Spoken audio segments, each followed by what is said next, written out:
evening, good afternoon, good morning, whatever the case may be. Welcome to How to Draw Comics Like a Pro. Tonight, special guest star, the incredible jerkmonger himself, Elliot Fernandez. This is like that old show with the squares, the Hollywood Squares. Hold on. All right, try that again. Elliot Fernandez. Stop that. I totally gacked that up because I had it on the other screen. Oh, well, it's all right. Whoopsie. It is what it is, I suppose. Oh, wow. So on StreamYard, you can just read the chat there. You don't even have to go all the way back to YouTube. But I do, right? Though, right? You do. Yeah. Apparently, yes. And I need to freaking shut up with your notifications. Huh? My notifications? My notification, Facebook, that somebody's having a conversation on my Facebook, and so I'm like, ding, ding, ding, ding. I'm like, I don't know how to turn off the notifications. My iPad's getting blown up, and I hate it. By the way, I was going to do a whole video on this, but I was telling you about the Brave browser before, right? I was going to do a whole video on this. What the heck? That was me. I had my volume up. What was that now? Man? The Brave browser? I told you about the Brave browser? Oh, yeah. Okay, well, you can go to Bleeding Cool now. And it's like a normal website. You know, Bleeding Cool sucks because it's constantly pop up, just wrecking your system. And the Brave browser doesn't allow those pop-ups. So I have defeated the system. For now. Chakao. All right. So at any rate, hello, ladies and gentlemen of the jury. The 21 people here now. Please hit that like, hit that share button, and let's get some people in here to learn how to draw comics. Indeed. Like a pro. That's good. That was a good impression. Like a glove. Are you gonna have a camera on art so we could actually see how you do things too? Because I can probably cycle through my stuff and your stuff. I shall. Let me switch over to my desktop. All right, and I'm going to go to my mentions in Twitter because I did ask earlier for suggestions for what I should do on how to draw comics like a pro tonight. Let me see if I can get back to it. Let's go to my home. Go to my home. Am I too good for my home? Let's go back to your home. Man, did you see my Mark Waid Goes Too Far for Marvel video today? I have been off the internet for a couple days. I saw that you did post something. What's going on? It's over 1,000 views. You're picking the good ones, man. I try to do what we talked about. Mm-hmm.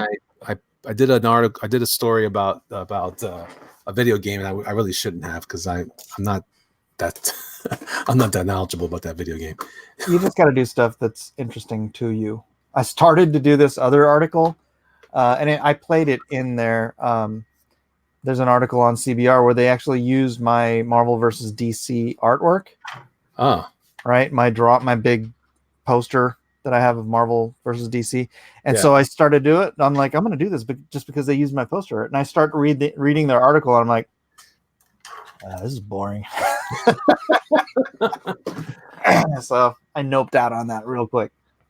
Yeah, I gotta get sharper with that. I gotta get sharper. I was doing an article about Diablo 3. You know, my friend from grade school. What do you call it? Grade school, right? Grade school. Yeah. Grade school, middle school, and high school. Was lead programmer on that. What? I think Diablo 2 and 3. I think. I know it was 1 and 2 or 2 and 3, something like that. But he worked on 2 of them. John Malin. I mean, not John Malin. John Malin. Jonathan Morin. John Morin. Malin. I got Malin on the brain. Oh, Malin. Oh, Malin. All right. I think Malin. I'm almost set up here. I'm just gonna reconfigure my stuff. All right. Miller Bros says no work. Don't know why. That's my son's account.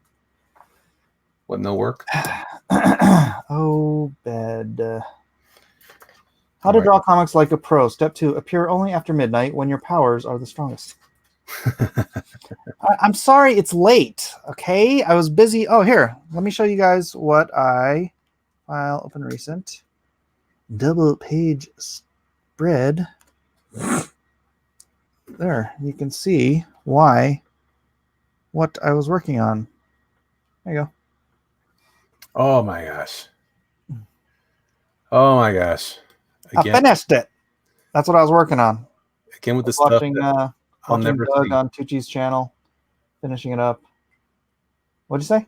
Again, stuff I'll never see on the finished page. You will. What do you mean? Here, let me zoom in. Hold on. I don't know why. Why would Clip Studio be in a different screen? And slowly, I don't even see the ruler there. Slowly, slowly, slowly. What is that? Lots and lots of people fighting. It's fun. Oh man, that looks so good. Justin McClure says, impressive. Most impressive. Thank you, Justin. Most impressive. So here's the top panels. Scrolling across the top. Look at that. Lone Star grabs Silk's little silky silk stuff. Got a little kung fu fisticuffs between priest and pastor. Killjoy, he's a shapeshifter, and so he shapeshifts into a bigger, stronger character. I noticed the superiority of one group over another. No, you don't. No. See, this is about even here. This is about even here. This is superiority here. This is him. He teleports behind Knife Hand and to choke him out here. But see, in the next panel, Knife Hand is kicking him in the head. So, well, okay, all right. Got some evenness, relative evenness, and I sent it to Richard, and he said, "Looks good." Also, good impression. At least that's how I hear it. All right. Better make this good, Mike. I muted Gary's stream to hear this. Oh, sorry. Well, I haven't started any teaching yet, and there's my nobody character. I sneak into the backgrounds on stuff. Where? Right here. Over here. On the side. Right here. I think okay. Oh, that masked fellow there? It's not a mask. It's just sunglasses. Oh, goggled sunglasses? Yeah. He's nobody? He's nobody. Was he going to become somebody? No, his name is nobody. Oh. Is it you? Oh, my gosh. I don't know. It's nobody, man. It's nobody. My bad, man. My bad. It's actually a character from Imaginaries. Oh, cool. But he's a character that I've put into almost every crowd scene in almost every comic I've drawn since 1993. That's your little mouse guy. Remember there was a comic strip artist who just put a mouse. My dad would make me look for the mouse, and then yeah.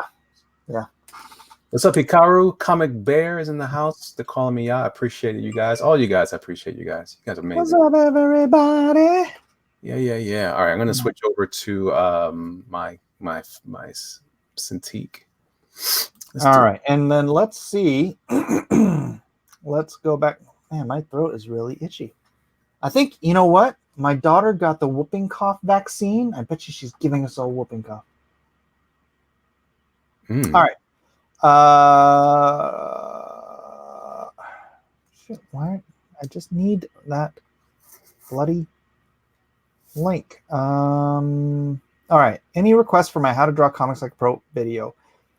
Inking, Jeg Simon says inking, not just going over lines, but when and where to use completely dark spots and shading, etc.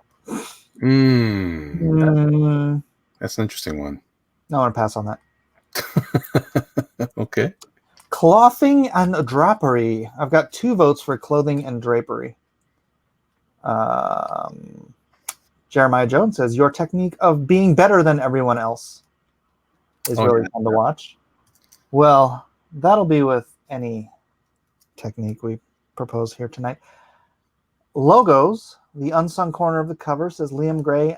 No, I'll pass. Not really my thing. How to shade. Has that been done? Well, I guess that could be part of it. All right, so we'll write that down. Clothing, drapery, how to shade. Villains? No. I don't know. We could do villains. What do you think? What sounds interesting? New character design? Nah, I don't want to do that either. I suck at character design. Conceptualizing villains is good. Villains what? Conceptualizing villains is good. Conceptualizing villains.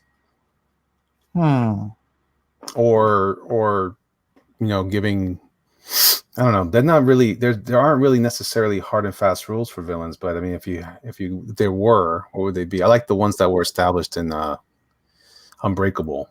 The big eyes, the big head. Those kinds of things. Those are fun. You mean Mr. Glass?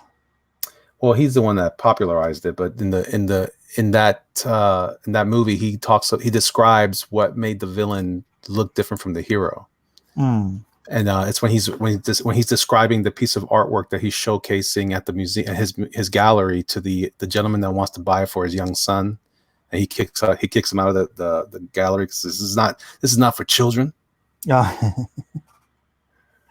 little Bobby. Funny. All right. Other options are camera angles and storytelling, drawing 2 or more characters together in perspective, interacting, fight choreography, etc. Hands, kids, environment, motion, juxtaposing the subject with the surroundings to give the impression of movement. Well, I've kind of given up on adding anything to motion. I like to draw characters in motion, but as a still frame. So I don't like using cheat lines or speed lines or motion lines anymore. I think that's it's just not something I do, or I try not to do anyways. Sweetcast, hey man, Ed McGuinness listens to you. I was talking to him today. He brought you up. Oh snap! It's like Christmas. Yeah, he brought Elliot up too. So just so y'all know,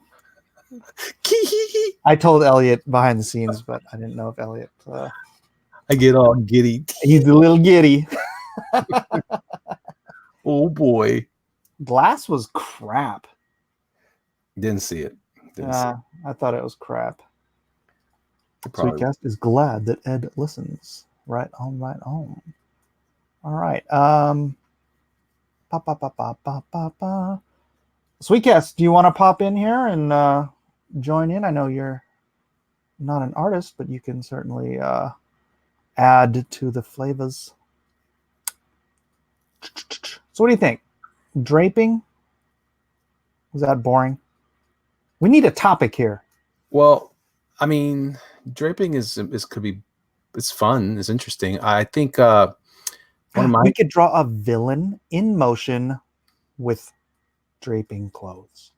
In perspective with another character.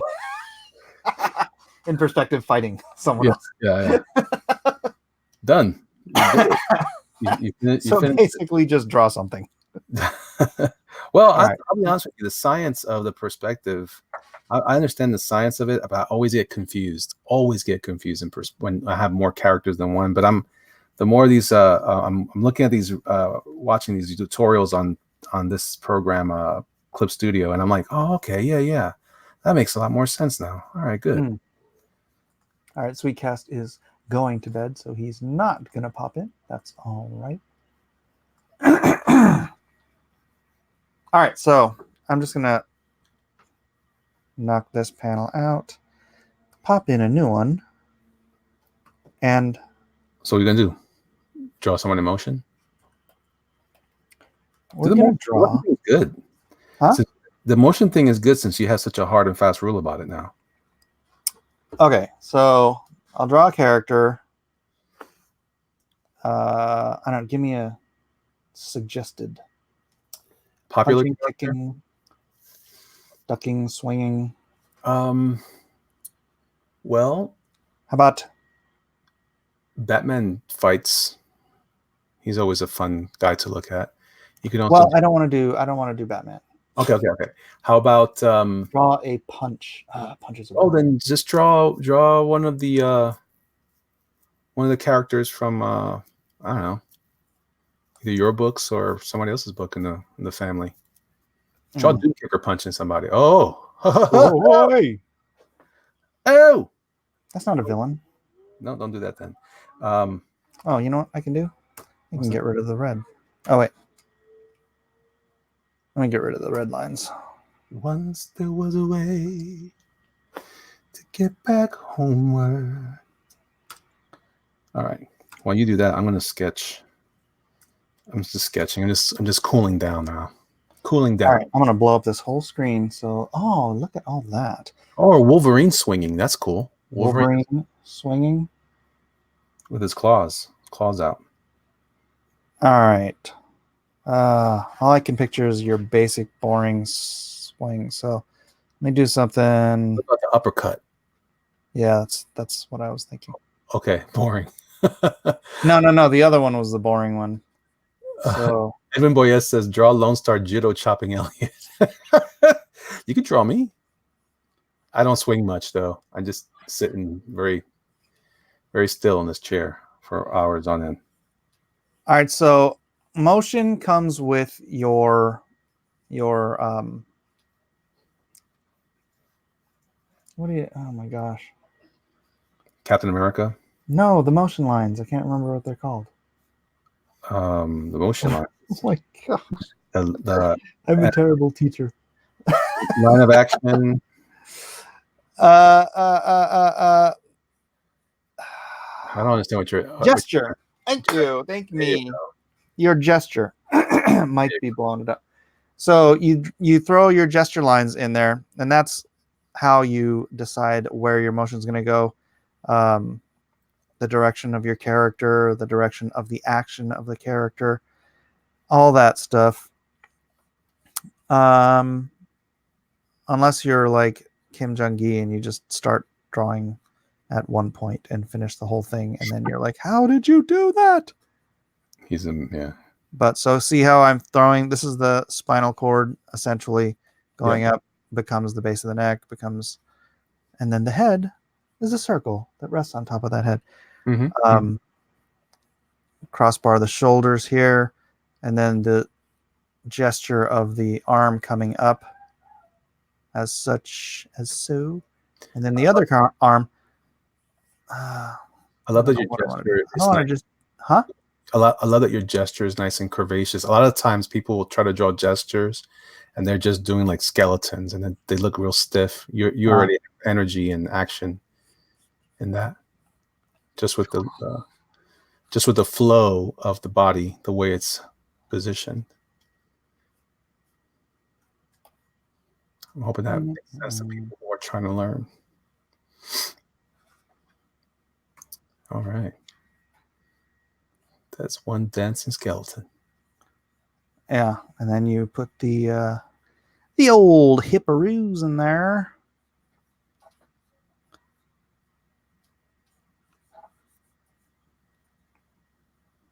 Are you drawing a dancer? Well, dancers do have the best gestures. They do. They do. Yeah, I think I'm going to lose this arm this way. Oops. That's the thing is, if you're drawing gesture, what I just did, this big S curve, that is sort of the graceful design. So you'd have this nice balance if you went and you did a complete S here. and then try to find a way to have the arm here, but it just doesn't work when you've got a big, tough guy trying to do something like angular and sharp and forceful, right? He's not dancing ballet. He's gutting something. So for balance, you want extension on one hand and maybe you can't even see me because my camera's, and then extension on one arm, truncation, whatever the word is, collapsing on the other side. Sort of like when you're looking at the body, Bridgman uses the concept of the accordion, right? If you have a body collapsing on one side, it's sort of straight on one side, and then it's angular on the other side, right? And that gives you, then it's straight on this side, and then it's angular on this side. And it gives you a sense of balance and curve, and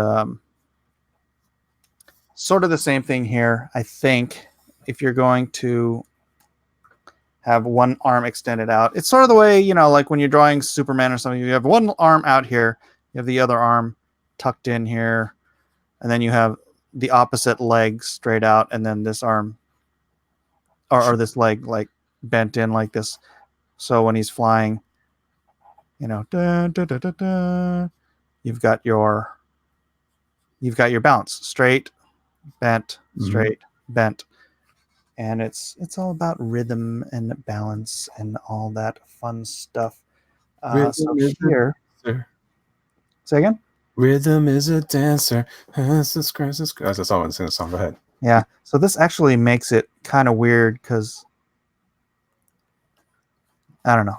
I'll probably have to change up what I'm doing with those legs here.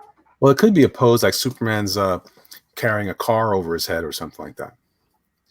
If you have the other arm, instead of doing, you may have to, maybe he's got one arm stretched out and the other one's like curved in as he's holding it differently, that except that's not doing on the appropriate side. But yeah, I'm just going to cock it in.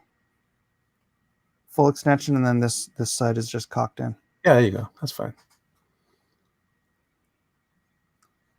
And then I'm going to do, so because this is the back of the spine, then the rib cage, you want to complete the rib cage this way, right? This is your rib cage.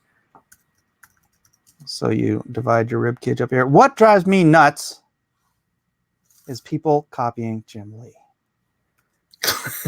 Jim Lee does this bizarre, and I know he got it from John Byrne, and it didn't drive me nuts when John Byrne did it, but it drives me nuts when Jim Lee does it because I see other people do it. This is not what a rib cage looks like, right? This is like the Jim Lee rib cage.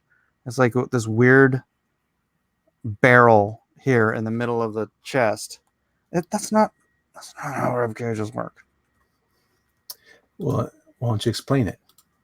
For those people, everybody is drawn like Jim Lee. Yeah. So a rib cage, there's this thing called a sternum, which is the center of the rib cage, and then branching out from the sternum are these things called ribs, like that, right? And these float down.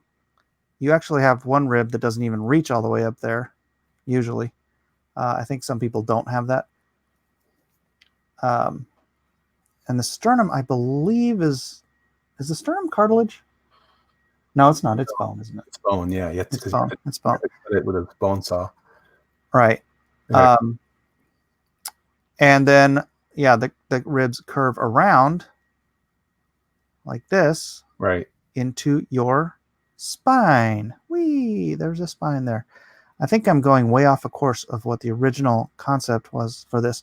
But it's the rib cage thing that drives me nuts. So people draw the freaking Jim Lee rib cage. Now, I've seen that. Eric Minoltowski, are you listening to me? You've seen what? I've seen people with something like that, though. Let's see. Maybe I've just seen other artists draw it. Well, there is a bone here on some people that is pronounced in the solar plexus. And yeah, if this bone is broken off, that's why I'd learned this in martial arts. You hit somebody there, you could break that bone off and cause internal damage. Yeah. Right. So that can but it doesn't do this. I sounded way too excited just now. Yeah. I know that because of wrestling. Every time Jesse Ventura would always say, he got him in the solar plexus. Yeah. It's a good dude. You hit somebody in the solar plexus, they lose that knocks the wind out of them. I think what they're trying to draw, I think what Jim Lee was. I did that to a dude once. Ooh, that's horrible. That's horrible, Michael. You know what? I was trying to save him from having to really fight. Oh. Well, you stopped him. Probably. I did. But then a friend of mine came up and kicked the snot out of him. Oh, in that case. Yeah. So I'm trying to find out because I know I think what it is that does the abdominal muscles go up that high anyway? They attach to the rib cage. They attach to the rib cage. I wonder if they attach here. Okay. And then you have a series of a little ribbon of muscles here. And then other muscles would go right down here. And then you have your obliques right over your hip bone. This is your hip bone. Whichever is the case, we just know for sure that they don't exist in that way. They shouldn't. Yeah, that's not a can. It's not a barrel, right? It's ribs. And then the ribs come here. Your serratus anterior. Your obliques bleed into up here into your serratus anterior. These are the muscles that pull open your ribs so you can breathe. And the serratus anterior weave into your latissimus dorsi. So, yeah, I'm looking at all these references here, and there's nothing that looks like that. Anatomical references and such. Nothing that looks like the way Jim and Lee draws it? Yeah. Well, of course not. Let me see. He copied it from John Byrne. Yeah, because even Steve Reeves has got some cool stuff going on, but it's still kind of coming in. Those muscles kind of cave in a little bit underneath the rib cage. They don't poke out that way. Yeah, I mean, if you're just doing it for style points, then do your thing. But you think, huh? John Byrne drew in shorthand. Yeah, and everybody draws in shorthand. I don't draw absolutely realistically, right? But if you're drawing from my shorthand, then you're creating a shorthand of a shorthand. Right? True. Ron John says Dr. Miller in the house. It's true. I go to the doctor and I start naming muscles, and they're like, "Oh, did you go to medical school?" Like, I'm an artist. I'm just a goofy artist. I'm getting these cool. There's some really nice Steve Reeves photos of him posing. That's a pretty good reference for those of you who are interested. This Wolverine is entirely too tall. I feel like I'm doing the Hugh Jackman Wolverine. You kind of are. Oh, go ahead. Far, my friend. You took it too far. I did. I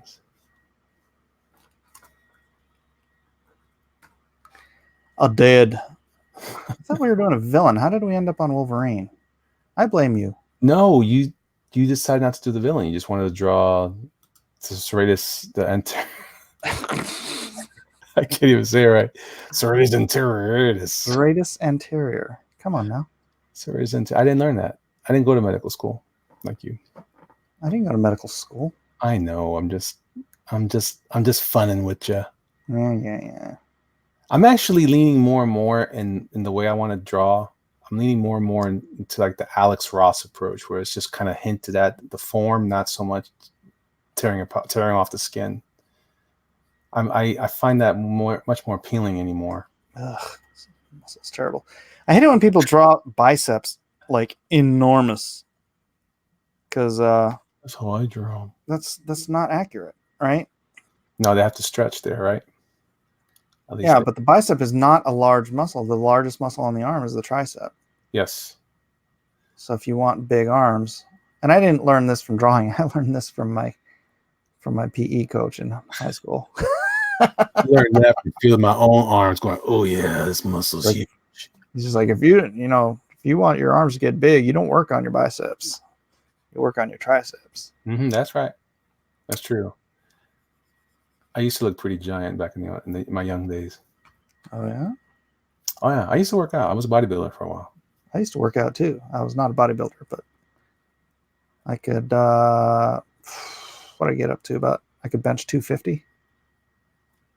Not bad for a little guy. I think I got to around 370. Dang, son. Yeah, I was doing pretty good there. Then I stopped, joined the army. It was all about cardio.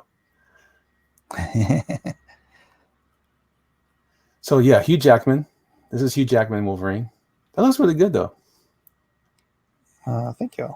So what is it that you could do from, because are the proportions of a shorter Wolverine, are they stockier? Yeah. More compacted?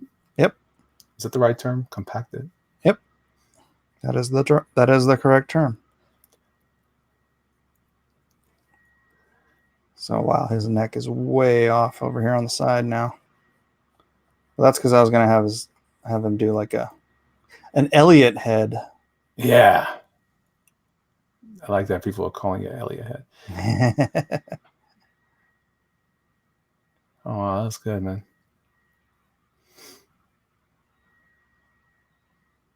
You don't like the Alex Ross milder approach? This is an underdrawing. Yeah. I do. Yeah, it's, you know what it is. It's meekness. In an artistic sense, it's like, you have to know your anatomy. You have to know your structure. You have to know where the muscles and the veins and all that stuff go, but you don't have to show it. Right? And that's meekness, right? You've got the power, you've got the knowledge, but you don't show it off every moment of the day and every drawing. I feel like this head is still too far over. That's looking pretty good though. The help widening out the neck helped, but it's also looks a little small too, the head. Yeah, it's because I did the Elliot thing.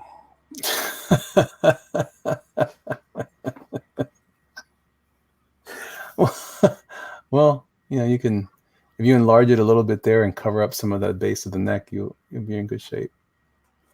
That's not bad right there. I've always had a problem drawing heads too big though, so now I'm kind of paranoid about it. That's all right. It looks good. This looks good. Yeah, that's like my head for sure. That's me, guys. Just so you guys know, that's me. That's how I look in the mornings. Old school Wolverine. Mistletoe says Alex Ross makes characters look majestic and exciting, but boring at the same time. That's because his angles they're more. It's because he photo references everything. Yeah. It's difficult. He doesn't do a lot of those great action swings. Like, he doesn't do any of the. There's not a lot of gesture in his stuff because it's just coming off of the photos. If you look at, I'm speaking to everyone in the audience. If you're looking at like generally at the way that those shorthand approaches that we were talking about, like Jack Kirby really accomplished that in his work when he was forcing the form to do something beyond what it was really capable of doing. It created power and action in that kind of pose. I think the same is true about some of these action poses in comics. They're not very realistic, but they do make for nice stuff to look at. Yeah. So Alex is excellent at drawing these realistic statues of characters, but things that he's photo referencing. Yeah. Like Superman always looks, but that's what I love about his work. It looks like Michelangelo's David. Like, yeah, that's what I like about his work. What's really good though, if you guys get a chance to look at Rough Stuff, I think it's called, or Rough Cut, I think it's called Rough Stuff. It's Alex Ross's sketches before he commits to the paintings. Those are actually really nice. Mm-hmm. All right, so we're changing up the. What are you thinking? I'm getting rid of that. Are you making them stockier?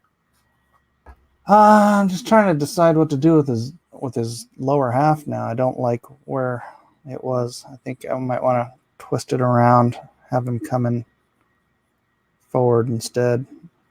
You could have had one leg forward and the other one behind him, his left leg moving forward in front of him. Like he's stepping forward into the... Oh, that's cool too. That's a little more feminine, but it's nice. That's more graceful.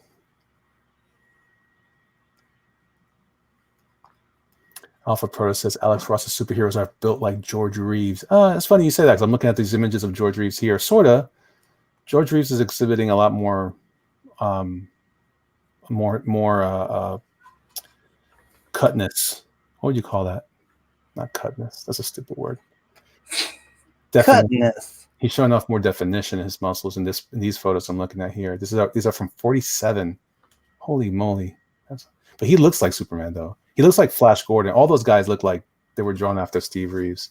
Buck Rogers, Flash Gordon. They look like that. I like that big V shape. But mild. I think Arnold is too much.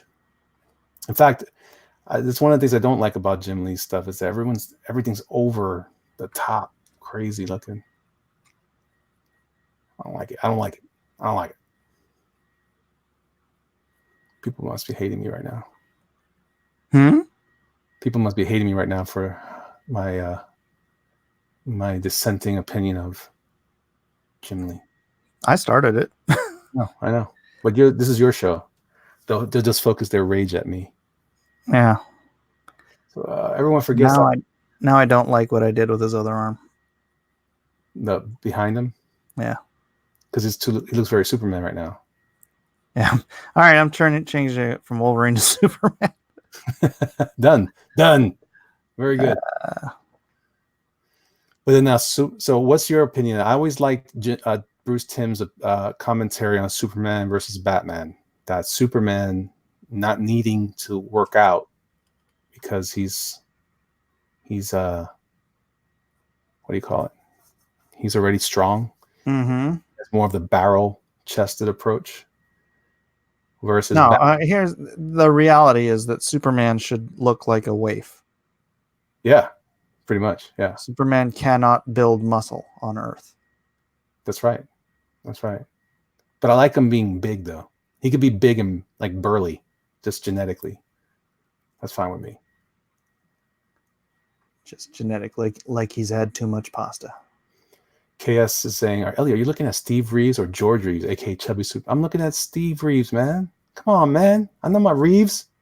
Dennis asks if I ever changed a drawing. I think Gary changed on Angelina Jolie, Wonder Woman into Gal Gadot. Have I changed a drawing? I mean, I change stuff all the time, I guess. Slick Rick says, why can't Superman build muscle on Earth? Because he doesn't have any resistance. He's already strong because of the yellow sun. Yeah. So there's nothing that would cause him to create resistance for his muscles to tear and then build. So he couldn't get big. Yeah, that's how you build muscle, is by lifting things that are too heavy for you. He also can't get fat. And nothing is too heavy for Superman. Yeah. He also can't get fat, so he wouldn't have. He probably would be lean. Yeah. All right, I see what's going on here. All right, so we're now in. Are we still Superman or are we Wolverine? Yeah.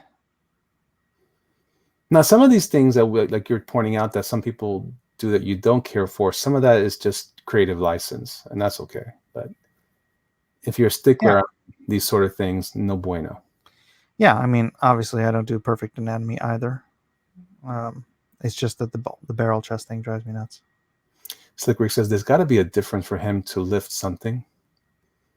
Well, I don't think well, maybe your idea of Superman's a little different. And think of it, would you, if you were Superman, take the time to bench press mountains just so you can look stronger? Right. And Kevin Ryan says Superman's as strong as he is due to tactile telekinesis, not sheer muscle mass. He doesn't. No, that's Superboy. Yeah. And that's also more of an idea that John Byrne posited after he redid him. But I don't think so. I think he's strong because of the yellow sun. All right, let's get rid of the claws. All right. Of course, if we're getting rid of the claws, I need to change this arm. Why?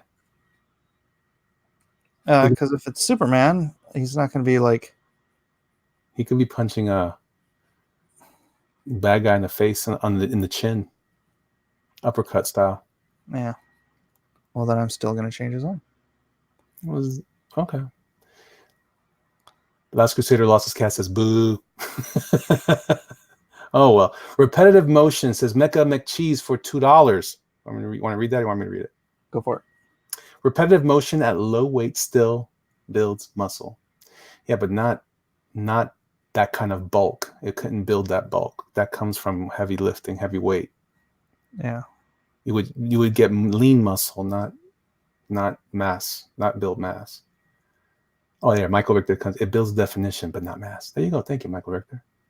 That is correct. Who drew Thor in the 70s? It wasn't born then. I wasn't born then, but that guy had good art too. John Buscema did for a minute. A lot of different artists did. Of course. Well, Thor was in the 60s, right? Kirby's Thor. I think so. Kevin Ryan says if Superman lifts a statue with sheer weight, he and the weight should sink. They don't. He requires the same telekinesis that allows him to fly. I don't know about all that. Kevin Ryan, I think you're going too deep, man. He's a superhero. A couple of guys out of Brooklyn made him. No, it's true though. You can't.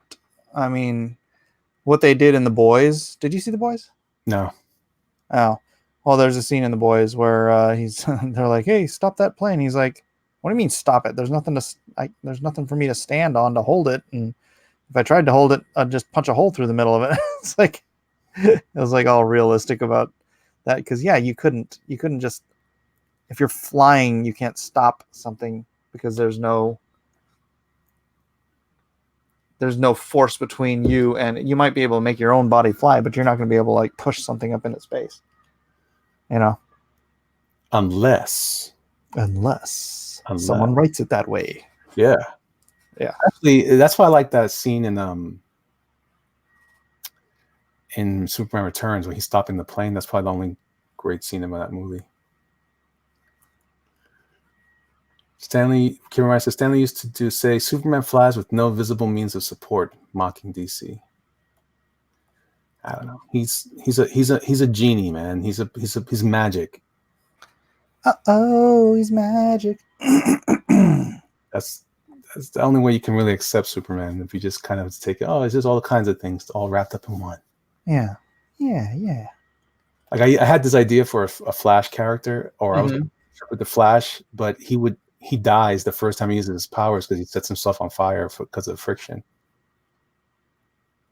Dennis Perucci, yes, Mike is drawing me. Thank you very much. I am not in love with this drawing, just so you know. Well, you're drawing something in motion, right? Are we still doing motion here? I guess we're doing motion. Yeah, so you get the idea of the motion. I didn't really explain it though. No, you didn't. Well, I tried to explain it a little bit. Dennis has definitely supported me. He says he's drawing your hairline. Yes. Yeah, I'm not going to take these things to final, but I can say we can move on to the fabric part. We'll just make this guy a villain. Let me knock this down. Make him Ultraman. He's a villain. You take care of the Superman problem. What? How about we do like Zod? Zod's good. How about we'll give him some sort of like Z Cavaricci high waist stuff, and then we'll give him a blousey shirt like Zod. Yeah. That's an open collar. He says Z Cavaricci. Z Cavaricci, baby.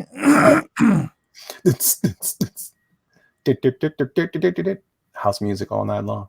Yeah, I like that. That's cool. All right, so what is it? What are you?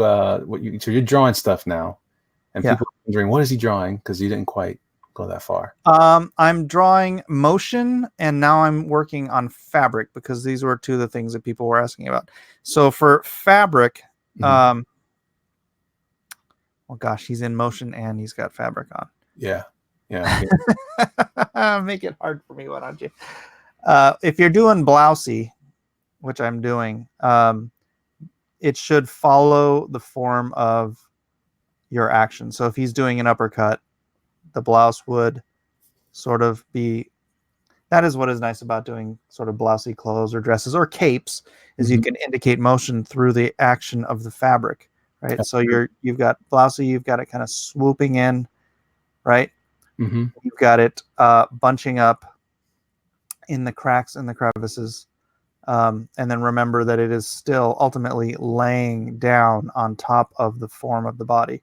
So you've got the lay down part, you've got the kind of creases, and which kind of create these little, bunches.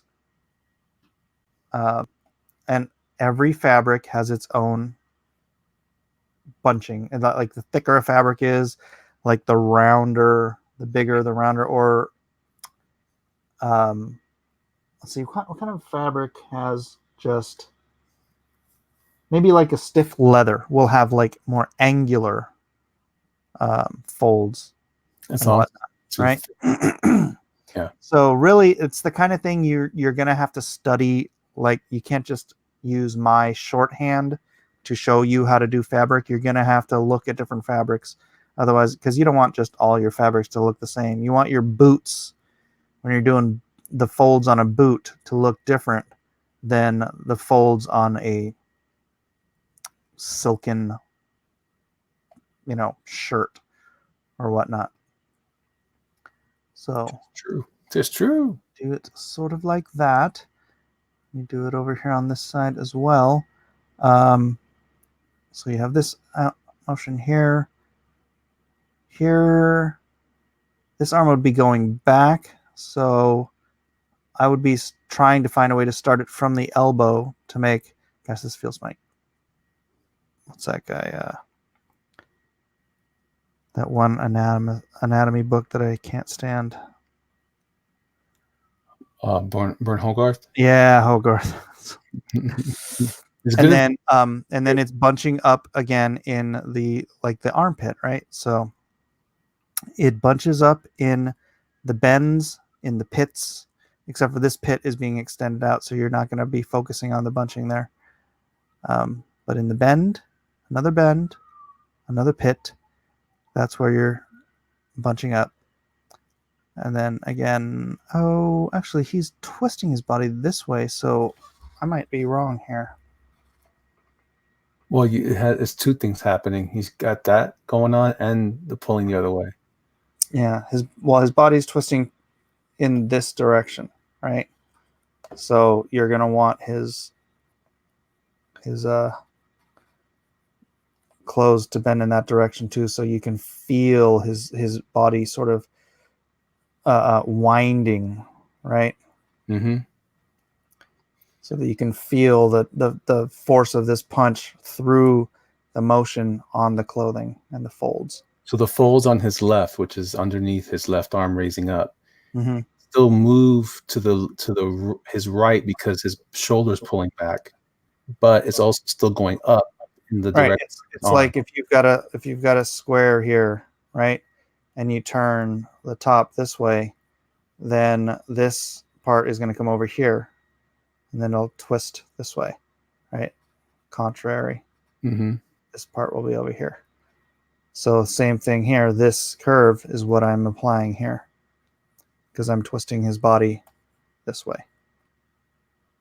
Kevin Ryan says, Kevin Ryan, by the way, told us he has a master's degree in rubber science, but he also says, still looks like Dead Man. Still looks like what? Dead Man. Nothing wrong with that. Dead Man. All right. All right. So for his pants, we're going to give him sort of a... Good belt buckles. Zikaruchi belt buckles. Yeah, we're going to give him a tight buckles. Z-Cav reaches have like 3 buckles here, if I remember from my youth. Oh, man. Taking me way back. And they're sort of baggy in the hip. Yeah. Perfect. Again, the stretchiest point, the knee, there's not going to be any folds here. But then behind the knee, obviously it folds up, which is kind of hard to see from this straight on angle.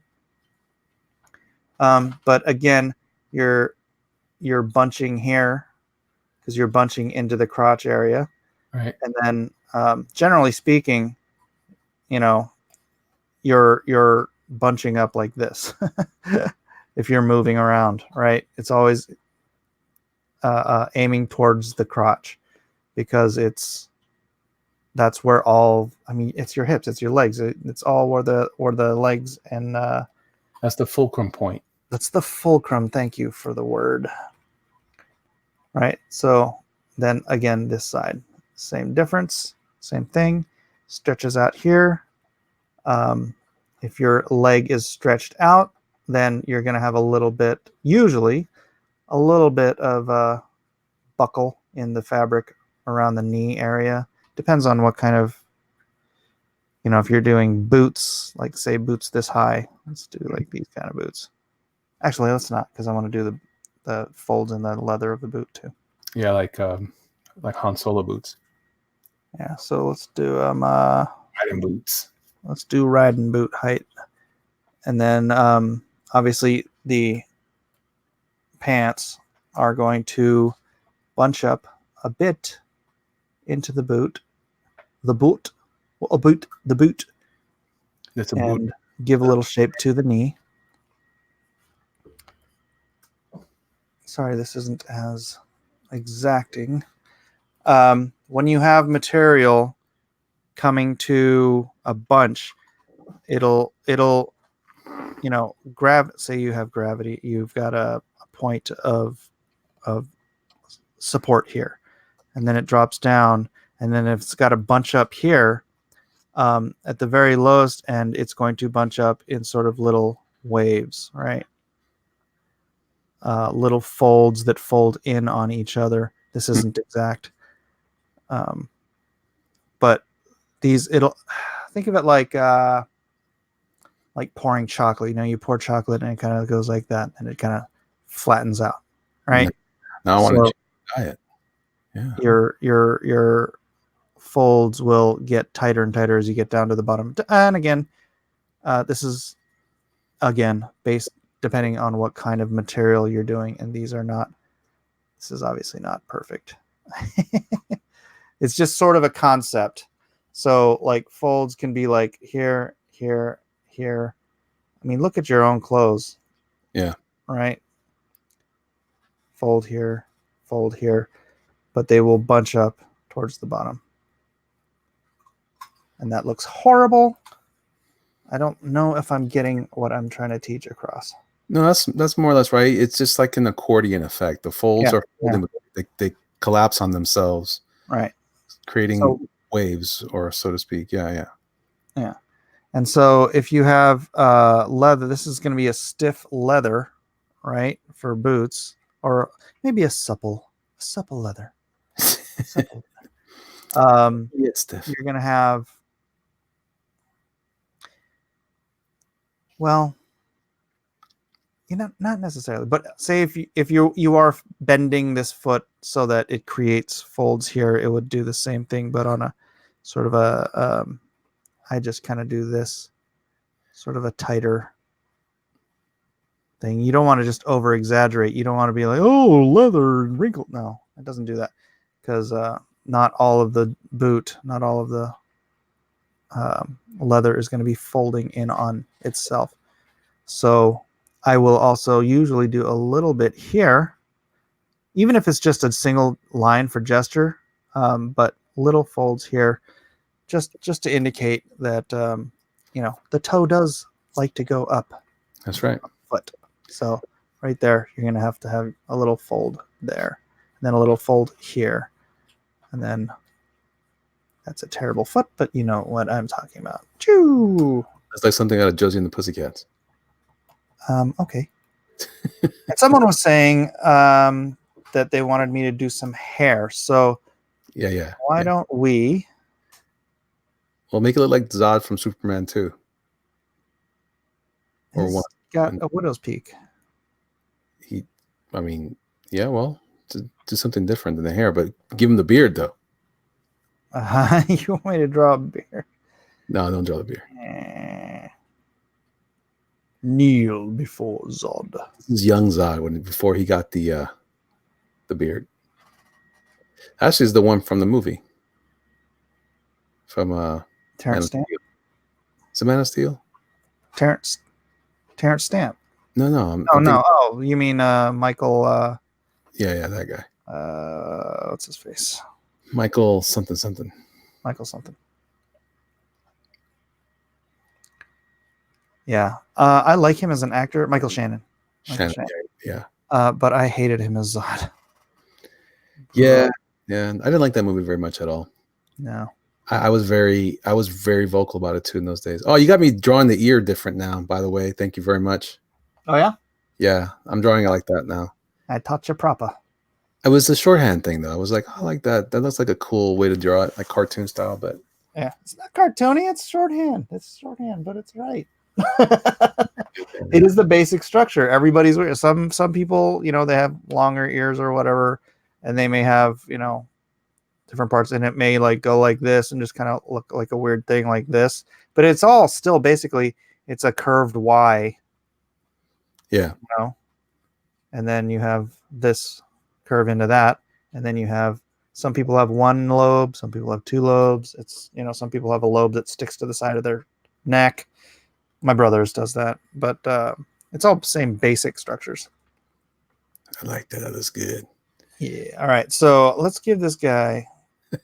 Michael Richter says, "Let's draw these angry little boots." What? I don't know, but that sounds great. All right, so we got eyes. I like the perspective. That's good. That's good. Elliot head shape. That sounds like. Right, let's give him some. Let's give him some horror, though. Yeah. No longer Elliot scalped. No, this is a straight up. I don't know who has hair like this anymore. A lot of the kids have hair like this now. Skaters have their hair like this. A bouffon. Look at that. You know what I have trouble with too is where to put the part. I always get weird by that. But now I'm seeing a lot of people put the part off the natural corner. I used to draw it and wear it on the corner of my hairline. But now that corner keeps going back farther and farther. I do not do my hair. I do not part my hair. I just pull it back. When I was getting for a little while, I was getting like a kind of like a faux hawk, and I thought it looked great, but people kept pointing out how my line kept shifting. I said, "Shut up." They're all, "Are you Bert or Ernie?" Oh. No bueno. All right. So when I do hair, I kind of start at the skin, right? Mm-hmm. And I kind of create little shapes to draw back, and I kind of fold one shape over the other. So if I do like this line here, then I can like do little curves into that. I don't know if this resolution is really helping. It looks it's just not moving as well. It moves choppy, but it looks good. All right. So yeah, like that. Right. And then it creates because you don't want to just make it look like it's this perfectly combed thing and all of your lines are exactly the same. Right. Hair should have motion. Hair should have body and its own style. I really have fun doing hair usually. Yeah. And then you have to keep in mind that like dark hair, I mean, light hair is easy because you could just do all this with like, here I could do like, if he was like had light hair, blonde, whatever,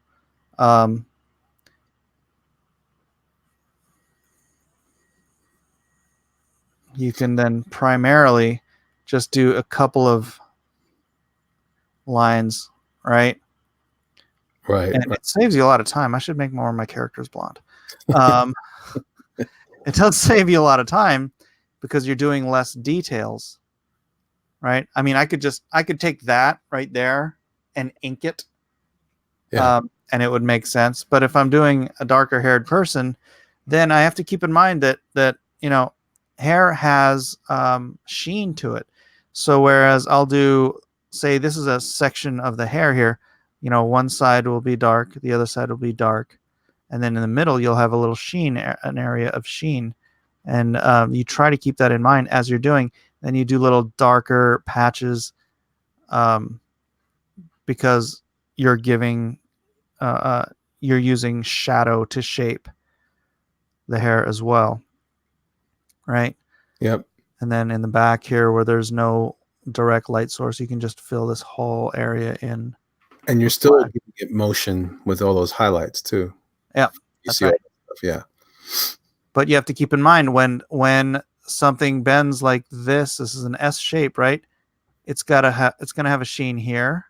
It's gonna have a sheen here. I mean, I can get pretty freaking anal retentive when I'm doing hair.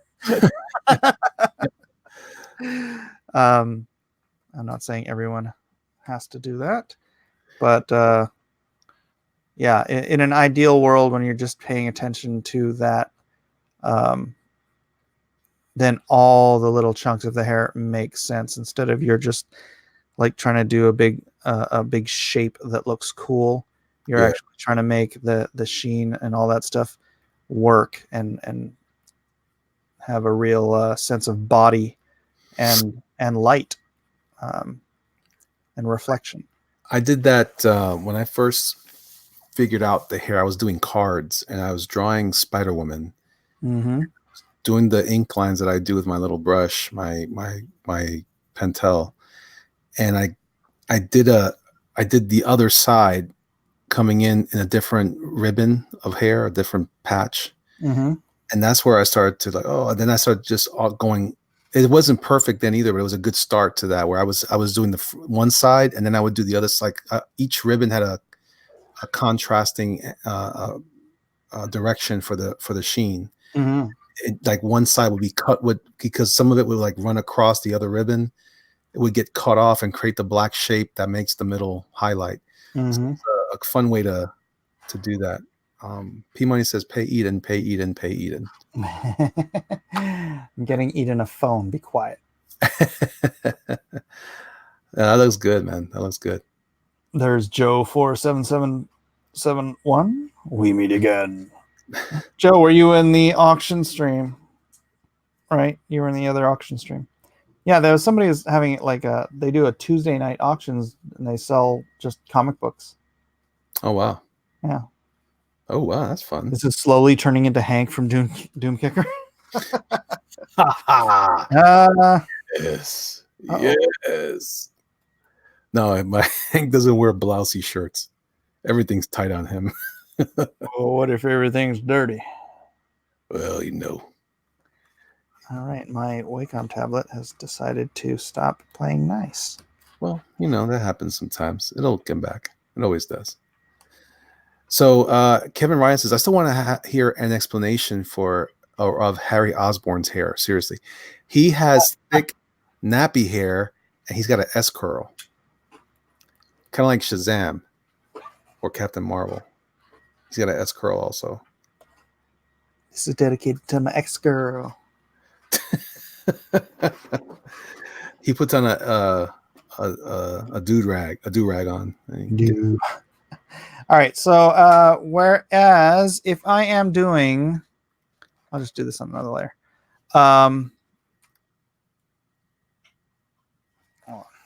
Delete that. Select. If I'm doing sort of finishes on these, I will also do like some rendering and then let it kind of bleed out. I won't do, maybe I should lighten this up. I'm not going to sit there and draw lines all the way across the body, right, for folds. I like to kind of let the gesture do the talking. Of course, this isn't perfect. This isn't how I would render in ink. It's funny. You're not so perfect. It's pretty great, Michael. Thanks. So. Yeah, you're definitely getting that, the flare. I think there's something to be said too. This is where people sometimes people get overly excited about folds and everything's wrinkly. I think part of your character should especially in the costuming, there should be different materials so that you get some of that, you get the variety in the design of the character, whether it's leather shoes and straight slacks versus a blousy shirt. That all that works. But if you don't have that control, some of it is just the way you handle the drawing of those folds. Like I see in what you're drawing there, some of it has real sharp points. Mm-hmm. That's a cool way to make things look different. What did I do? I don't know. Sit, stay.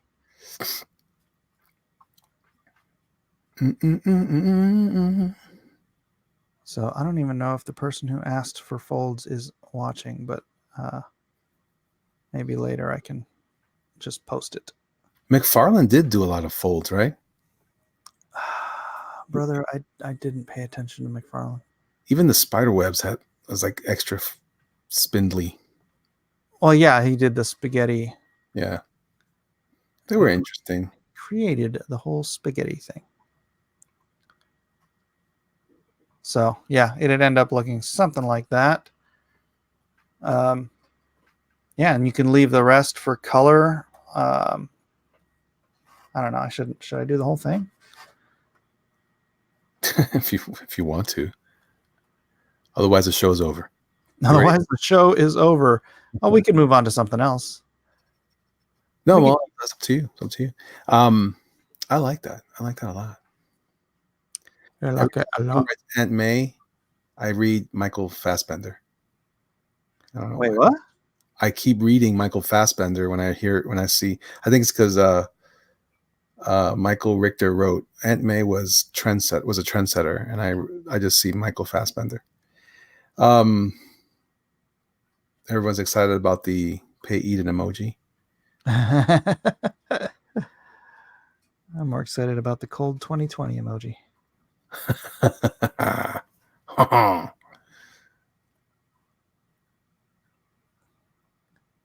That is best emoji. Wants me? Micah. Wants Micah?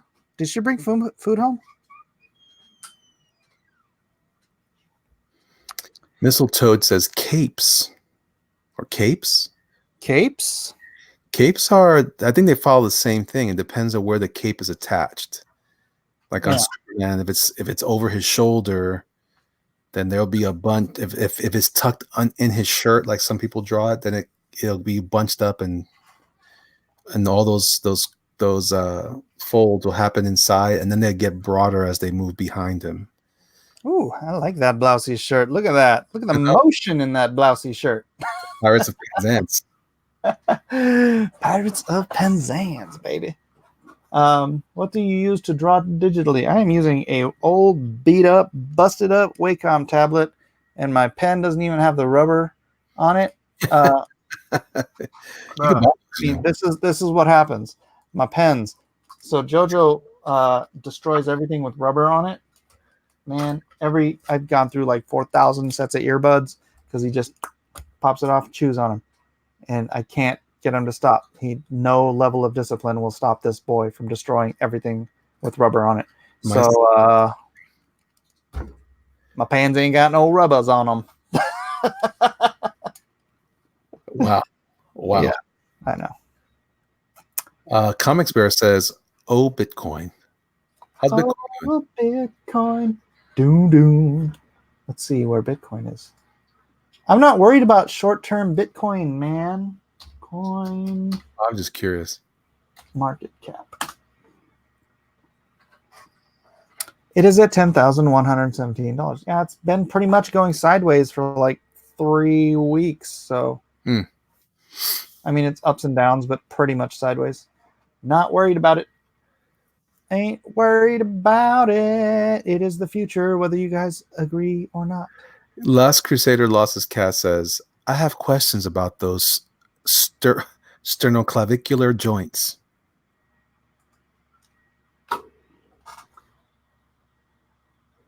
What, the clavicle?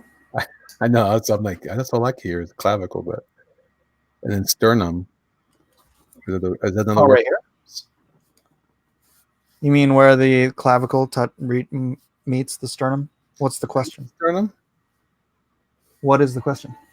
I don't know. He says he has questions. He hasn't given up the questions yet. Sternocleidomastoids. Those are muscles. It's like Rick. Cleidomastoids. I should do my favorite character for D&Q. We're doing Jack Kirby. Yesterday? Jacques Cabet. It was yesterday, yeah. Happy belated birthday, man. Yeah, whatever, dude. You missed it. That's why I added the belated part. I got to give you a gift. I don't know what to give you. You're here with me. You're here with me. Oh, please. Neck muscles, says Michael Richter. Neck muscles. That's good. He's talking about my neck muscles. Muscles. Medulla oblongata. That is not a muscle. That is your brain stem.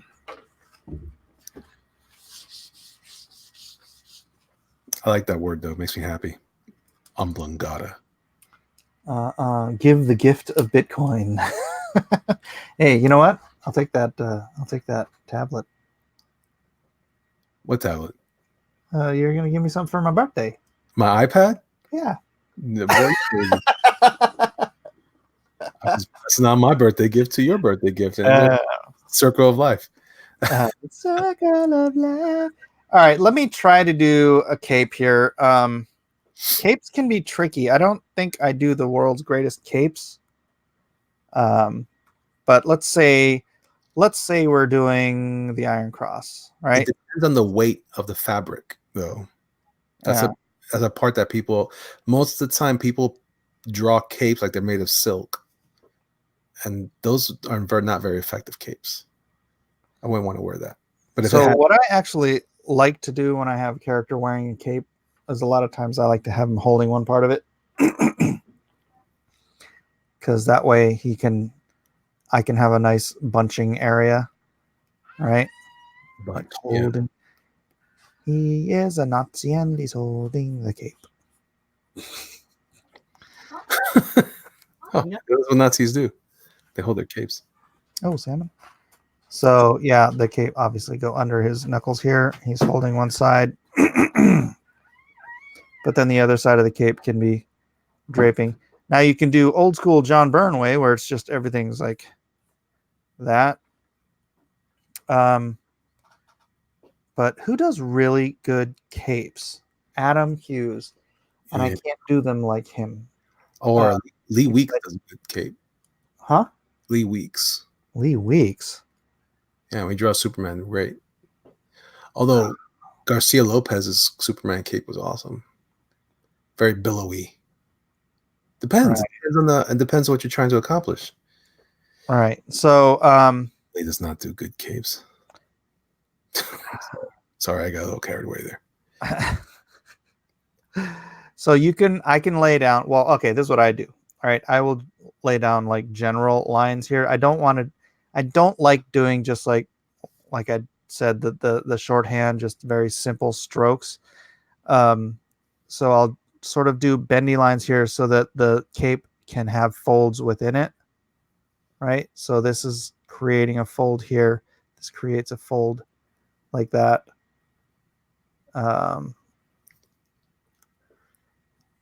It's almost like the ear thing. Yeah, well, but it's a giant piece of billowing fabric, you know. And unless you're doing it like a flag, I mean, but you have the same thing with the flag. It's a rolling and it's folding in on itself. And then as for rendering it, you just render the dark spots of the folds, unless it's a black cape, in which case you just focus on the highlights. Iron Cross has a black cape, right? No, he's got a Nazi flag for a cape. Oh, well, I remember like that then. He's got a black costume though. Yes. Okay. But I'm not drawing the Nazi flag on this. No. No, just draw the Canadian flag. Oh, that's worse.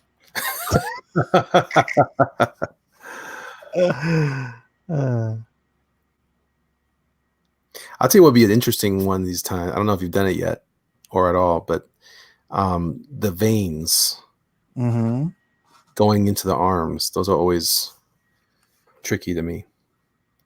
All right. I didn't get an alert from this, says Dynamo. I'm sorry, Dynamo. I don't know what to tell you.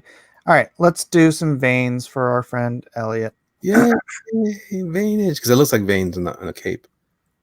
Oh. All right, so we start with... Kevin Ryan says, Mike Miller must love Alpha Flight. Alpha Flight, why? Because they're Canadian. Oh, I did love Alpha Flight. But then what's his face took over. But then Michael Pernesi came in and said, don't start with Canada, fellas. We are watching. always watching. Always watching. Canada is always watching.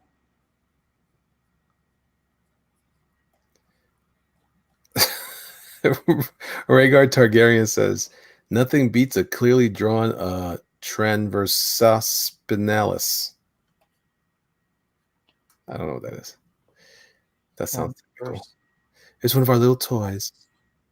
Anything that says penalis in it, I'm going to avoid. Oops. Hey, so, all right, so you got the tricep, you got the bicep, you got that other muscle on the forearm. What's that called? I don't know. These muscles I kind of skipped on. But those are important. Well, the names aren't. I fudge them all the time. Everybody doesn't seem to know how to draw them perfectly well. Well, you draw pretty well, but I mean, most people, they just draw it cool. Well, I try to draw it accurate. Dynamo says, I bet Rob Liefeld doesn't know the name of any muscles. Michael Richter says, the forearm muscle. Forearm muscle. That's it. Bones. So you get your main sort of vein. You get your main vein. Word. I'm just gonna do it like big old lines. So coming sort of from your heart, up your deltoid, down your bicep here, right, and then it kind of disappears, right, and then this branches off, and it branches down. Yeah, it always branches down, branches away from the heart, right? All of these are arteries. Veins branch back towards you, but you don't tend to see your veins so much. It's the arteries that get all beefed up. I know we call them veins, but we're actually looking at arteries. And then you have a mainline artery that comes from back here and swoops into the front of your arm here. Again, you can have branches off, and the neat thing is this, you'll see this like do these weird like bunches up when you're yeah I have those. Everyone's veins on their hands are slightly different. I do mine, which is very simple. The veins on the hands go from the outside of the first knuckle, the first bone here, and then back here, right? And then another one splits off here and then goes between these two bones here. That's like my veins on my left hand. That's how they look on yours. I never think to look at mine that way. I got a bunch of them. But so that's why I draw them that way. And it's very, all my guys have my veins, but it's simple. It's like, a Y and a V. Well, an upside down Y and a V. So that's why they go into there. So drawing them in. Oh, snap. this would be the thickest vein, right? Obviously, this is a guy with 0 body fat. And then the smaller veins branch out and then kind of diminish. And I usually just do one side. I'll render one side, except for on this big old vein. I might do an occasional mention on both sides. But usually for the smaller veins, I'll just do one side and then hope that my colorist knows what the hell I'm doing. Right? Now, even people who are overweight, they don't get a lot of fat on their hands. Well, sometimes they do, if they're really overweight and obese. But for the most part, even big guys can still have tight veins on the hands, right? I think you'd have to be pretty obese not to be able to see the veins on your hand. Now, if you're like yoked out, no body fat, you're gonna see more veins than this. But this is kind of like my standard veininess on my dudes. Do you draw women like that as well? Oh no. I usually. No. I'll usually, like, if this is a woman's arm, well, it's a very big woman's arm. She-Hulk. It's She-Hulk's arm. Okay, if it's She-Hulk, I would probably, if she's like in severe stress mode, like lifting a tank, I might throw her veins in there, right? But if I'm just drawing her posing, I might draw this vein and then maybe this vein, just an indication, right? Right. And then the same thing with the musculature. I might put a divot here for the tricep. Mm-hmm. I might put a little divot here and the elbow. Other than that, even She-Hulk, I want her to be silky smooth, man. Did John Byrne draw her very muscular, or was she just more like a big? Man. She was like a big supermodel. Yeah, that's what I thought. Right? Yeah, so you just want to indicate musculature on a woman like that. You don't want to. Right. Right. Even the idea of a muscular woman or strong woman, the only time you need that kind of stuff is if you want her to look that intense, the intensity or the tension in her arms while she's holding up a tank. Yeah, it's when she's like raging out or hulking out, and you want to see that, you know, like so it's not really motion, but it's like it's potential energy that's happening there. So it's winding up for something strong, right? So it's not quite kinetic, but it's you still feel like at least the emotion of the tension. Tommy Sarkisian says, morning, evening, Big E and Mike. What is up? What's up? What is this? I like Nick, but I can only listen if he has people I know on or something that doesn't bore me to tears. That's too in the weeds. Legal stuff puts me to sleep. There's a reason I'm here and not there, says Zed Nazi. That's a bold man who streams while Verkada's on. Well, Verkada's not everybody's cup of tea. I don't. Yeah, I mean, I'm with him unless somebody I know is on. Ooh, what these? This one? All right, it's break time. We can continue discussing things while I snack on whatever my wife brought me. It's true. Hey, do you have to hit my shared screen? Is that how that works here? Huh. What you got? I'm just drawing a head or face, a villain. I was drawing the villain. So that there you go. Oh, there you go. Look at that. You're giving me a break. There you go. So I'm going to follow the rules in this demonstration that Sam Jackson gave during that scene in Unbreakable that I mentioned earlier. When I draw my hero guy, sometimes I draw him with a square head because a lot of times meatheads, blockheads, that's basically your thunderous hero. But I do the opposite for villains sometimes, at least when I'm designing them. And that you kind of see that in things like Mastermind and other movies like that. The Joker has a nice top-heavy head as well.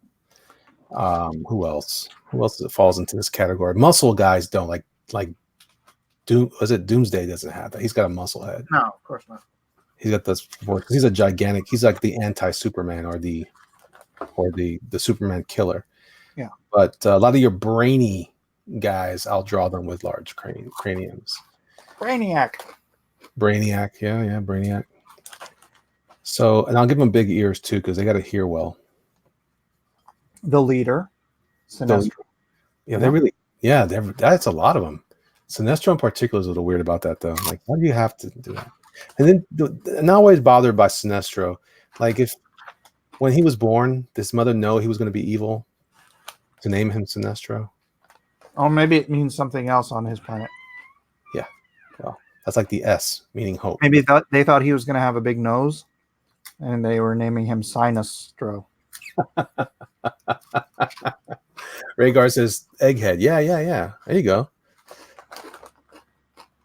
So I like to draw when I'm drawing like an illustration. If I'm creating a creature or a bad guy or something, I tend to draw in those angles that we were talking about earlier. All my heroes tend to look like this. I seldom draw the Joker this way, unless I want him to be kind of jeering at you, at the viewer. So that takes a Joker in particular is what I'll draw this way. Most other characters I won't, but most of the time I kind of go with this kind of angle, a down up angle. So I'm just gonna draw my circle.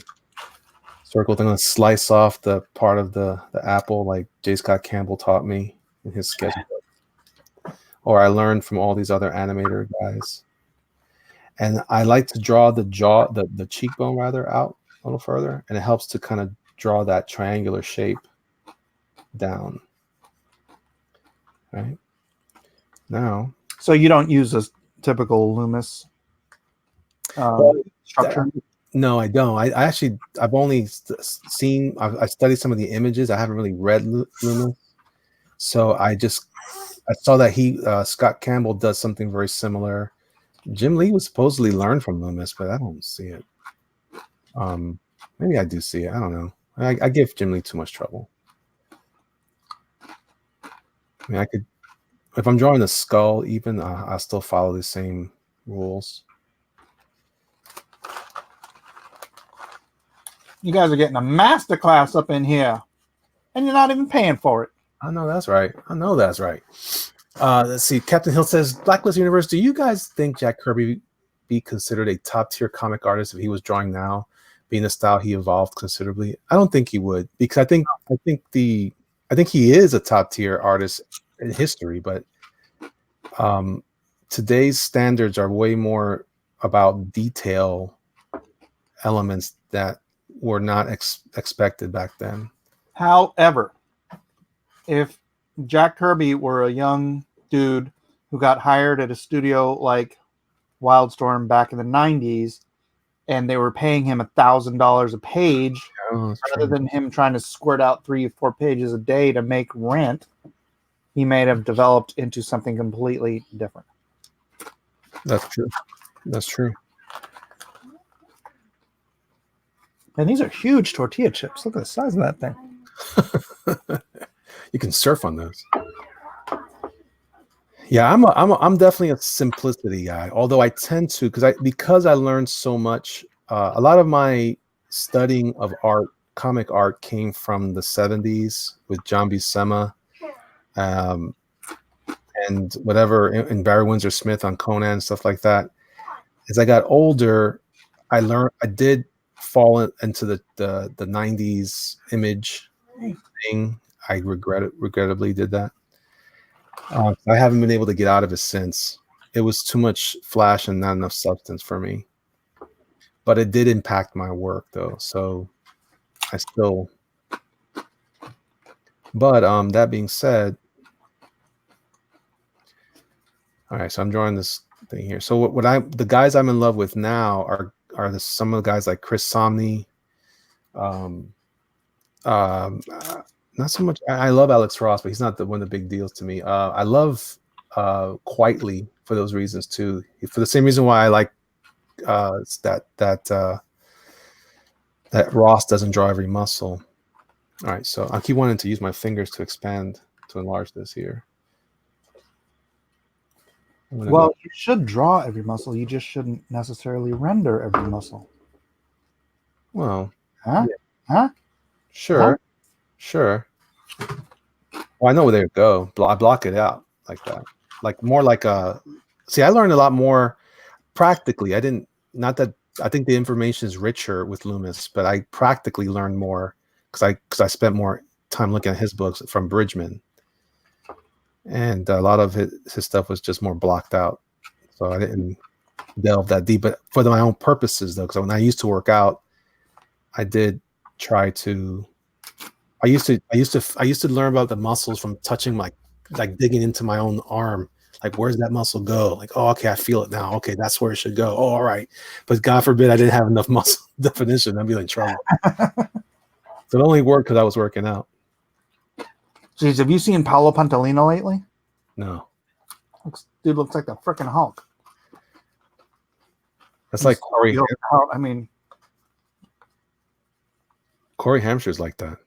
Oh, is he? Yeah, he started working out. He got older. He's like, I'm going to start trying to get busier. He's a beast now.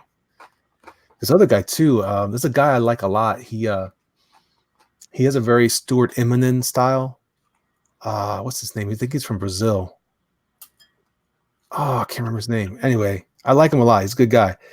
But every time he posts something. Most of the time when he posts on Instagram, he's posting himself doing jiu-jitsu and working out. Like, all right, you're making me intimidated here. Anyway, so, and you saw a lot of this kind of design also in Alex Toth, when he would do stuff for Hanna-Barbera. A lot of the villains that he would design had this kind of classic bug-eyed, basically the way I kind of see the villains in general. They don't always have to look like this, but if you want like a classic villain, you want to give them the look of someone that would probably get beat up in school a lot. Your look. He probably wasn't that handsome. You know, he's got extra large eyes and make them look a little more like Garfield. I always sink his eyes in a little bit, and I darken up where the eyelid folds back on the bottom of the eyeball. And I give him a little bit of that. I'm glaring at you. Yeah. I still do the bulbous. Like the guy that was the villain in Shazam. Oh, that guy's like, yeah, he looks good like that, but he's got a little more heroic face. But he's definitely got the bald head thing. The bald thing works too because it's just see, the bald is not as intimidating as it used to be. I was what was I watching? I was watching some old shows recently, or I was really just listening to them, and the guy says, "Oh, it's Smallville episode 1." I'm listening to this whole thing, and he says, Lex asks Clark, "Your dad doesn't like me, huh?" He goes, "Oh, I think it's just your dad." Or he goes, "Oh, it's because I'm bald, but I've been like this since I was a kid." And I'm like, who hates you because you're bald? But that's because today everybody's shaving their heads, Back then it was just odd enough. I remember thinking too, like, oh, he looks weird, but not anymore, obviously. All right, so I also kind of work in the skull, the edge of the skull there, just to give him a little more of a thing. Did we lose Malin? Who? Malin was in the chat a minute ago. Was he? He was probably mad about the 90s. Yeah, this guy does look like the guy from Shazam. Yeah. Now, one of the things I do a lot with my villains, if you guys know, or my monsters in general, I will darken out the eye around a white iris. No white iris. Mm. I did that with the Hulk. I do it with Joker. It just makes him look just a little bit creepier than typical. So there he is. John is triggered. What's up, John? You know, we could bring in John if we need a student. Oh.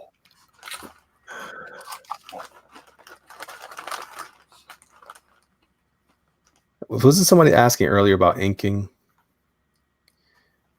So that's a whole other level conversation. Yeah.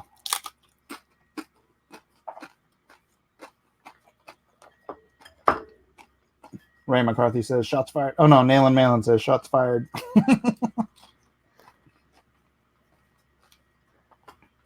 John was doing his own drawing stream last night during my birthday stream. Thanks a lot, man. Oh man. Breaking my heart. I was asleep, man. I went to bed around 9:30. Messed up my whole schedule. Everybody was too busy. Oh man, I wasn't too busy. I had known I would have been up. I'm gonna cry now. No, don't do that. No, too sexy. All right, so and then if you want to, you can give this guy horns or Martian antenna. Cause he's horny. Whoa. Oh. I haven't used a keyboard in a while. Nayland Malin says technical pens or nib pens. I go nib. I like the nibs now. Definitely into the nibs. I like to use what Steve Rude refers to as real tools. Yeah, but Steve Rude's a little crazy. Yeah, he came up to me at Phoenix Comic-Con a couple of years ago while I was inking a cover or just a piece. And he just stood over me watching until I looked up and I'm like, oh, hey, Steve. He's like, do you mind if I just watch you? I love watching people use real tools.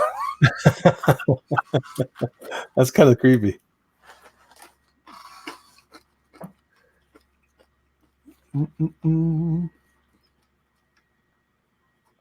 John hasn't responded. I think I may have scared him away. Oh no, it's the student comment triggered him further. Right? He's there. He'll be back. He's always there. He's always there. He ran off to Rakita's stream. He's raging in the chat. Ah! Oh, he said happy belated birthday, Mike. Oh, I did not see that. Thank you, John. Right on. All right, I'm gonna go wash my hands. I'll be back. All right.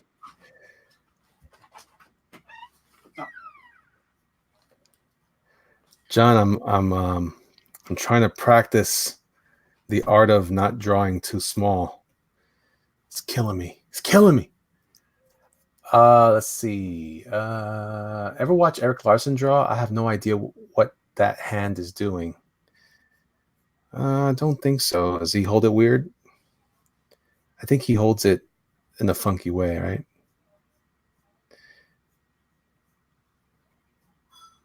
All right. So anyway, you guys got the idea here.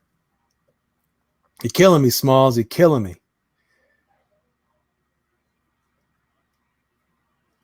I'm going to give this guy an eye patch because eye patches work good for bad guys too. Although they could be cool for heroes too, like Nick Fury. Those are always cool. But these tend to fall in a weird spot.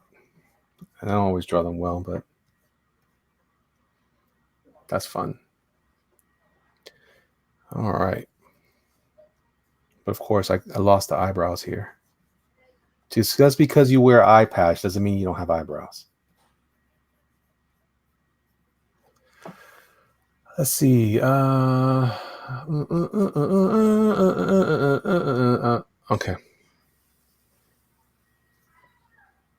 Well, I'm going to be wrapping this up myself soon. I'm just goofing around now, just trying to draw fast.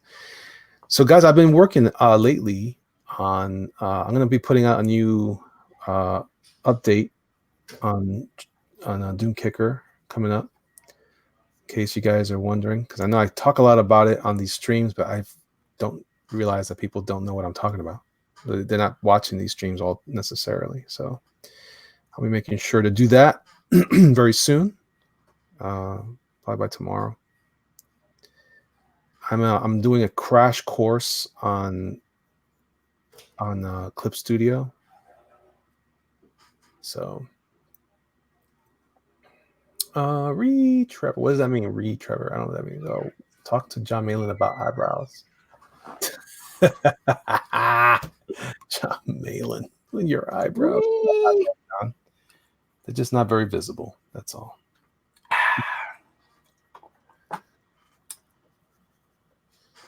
Anyway, here's my bad guy. Big eyes and all. Oh, I didn't give him the concave eyes. There we are. That works. Anyway, a lot of your classic villains have this kind of look. It's always fun. If you're running out of, if you want a quick character design, try some of these ideas. Give them a big brain, big eyes, narrow chin, and you end up with something at least visually. At least the language would be familiar to whoever's looking at it. You can give them pointy ears too. That helps a lot. People used to say I look like Spock because my ears kind of pointy. I don't like that. I get mad. I get triggered. What does this word "triggered" mean? It's overused. Triggered. It means you can't handle the truth. Now he's got a turtleneck because he's really evil. Only real evil guys wear turtlenecks. Malin, I sent you the link, but you're gonna hopefully be ready to draw, because this is a how to draw comics stream. Dun, dun, dun. Elliot, give him a really bad Mitch/John Waters mustache. I caught some of his stream earlier. I really wanted to type, Mitch, please, just shave it off. For the love of God.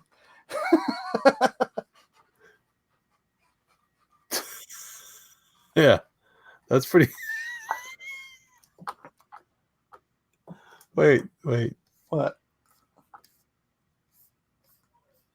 Where is this in? Here I am. He still has a little bit of hair in the back. What are you doing? That's Mitch.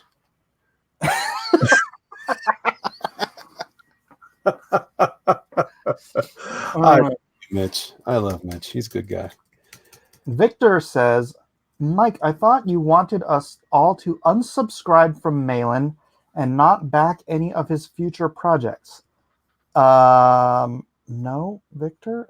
Maybe you were listening to someone else, but that was not me. Wrong, Michael S. Miller. Let's see.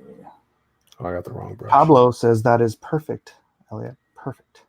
Well, thank you. Thank you very much. Thank you. Rhaegar says Mitch is looking like a skinny Mr. Belvedere.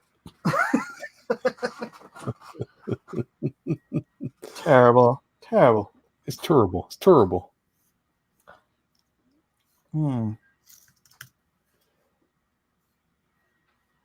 Comics Legend says Malin had 700 viewers on his own drawing stream. He has dreams too.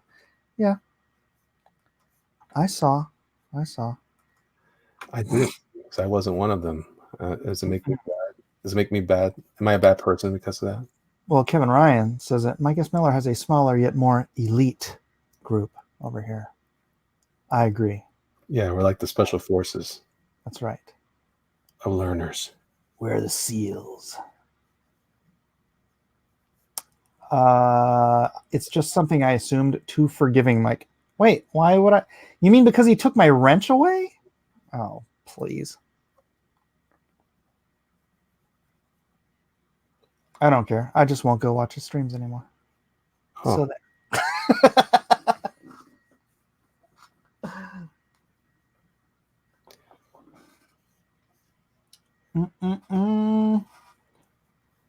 What time are you doing this Clip Studio stream? Ryan McCarthy asks. What time am I doing a Clip Studio stream? That was the question. I'm still figuring it out. I might do it tomorrow. I might do some kind of just going over what I'm learning so far, and maybe people that know it can help me along the way. That'd be good for the community if people figured out stuff. Because I think it's a great tool. The main reason why I'm using it and not Photoshop is because I read an article, by the way, that Photoshop is going to be part of the. I'm not sure of exactly how it's going to fit, but it's supposed to be part of the CC service, the subscription that we pay. So that's Photoshop is, yeah. I mean, all the Adobe stuff is part of the CC. Right, but for iPad. Oh, the full version for iPad. You don't mind if I delete all this stuff I was drawing, right? No. All right. Were there any other questions? Questions. I always assumed that you had like an idea up front. I didn't realize you left it open for the crowd. Sometimes I'll come in with an idea, but tonight I was just kind of, honestly, I was just kind of tired and I didn't want to start on the next page. Page 18, by the way, of Monster Hunt. Oh, nice. Yeah, page 18 next. So I had said that I wanted to do a How to Draw Comics Like a Pro stream. And so here I am. Here I am. Oh, there he is. Snap. Freak of the devil. What's up, Snappy Snap? Mike, you're finally using the good program. Well, I'm using it because I realized that I can host myself. See, if I add myself to the stream here, I can host myself from my Mac, and then I can just stream much better. My my desktop or my share screen streams much better on this than it does on Google crap. Oh, that's cool. What are you guys drawing? Well, who's the pointy-eyed guy or pointy-nosed guy? I was just drawing a villain, like a shorthand for a villain. So about drawing villains, and I was just expanding on the idea that Sam Jackson's character came up with in Unbreakable. Big head, pointy, big eyes, pointy nose, type of stuff. Victor says, unblock sketch therapy. That should get him off your back. And also go to every stream and tell him you muted his super chats and also threatened to deplatform him.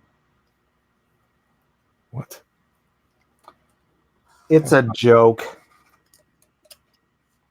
Mike, I didn't have a drawing stream the other night. Last night? I had a review stream the other night, and it was a monster of a stream. 700 people were in there. Yeah. What was 2 o'clock? 2 o'clock on a Monday night, Tuesday morning. What was the topic? Me looking at other people's art and critiquing it. Oh. It destroyed Elliot. I saw the name.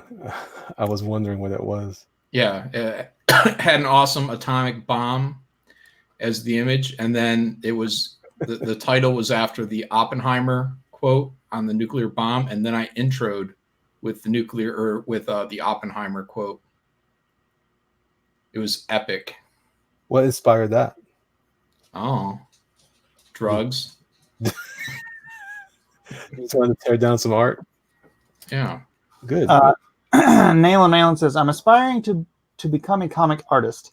How intensely should I be drawing at the moment, given I'm 17 and in the second last year of high school with tons of assignments, I'm going to guess.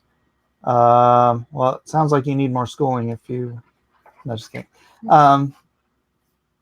As much spare time as you can, if that's what you want to do. I mean, learn to draw. I think it's a very important skill, and there's a lot more jobs than just being a comic book artist that you can get if you know how to draw.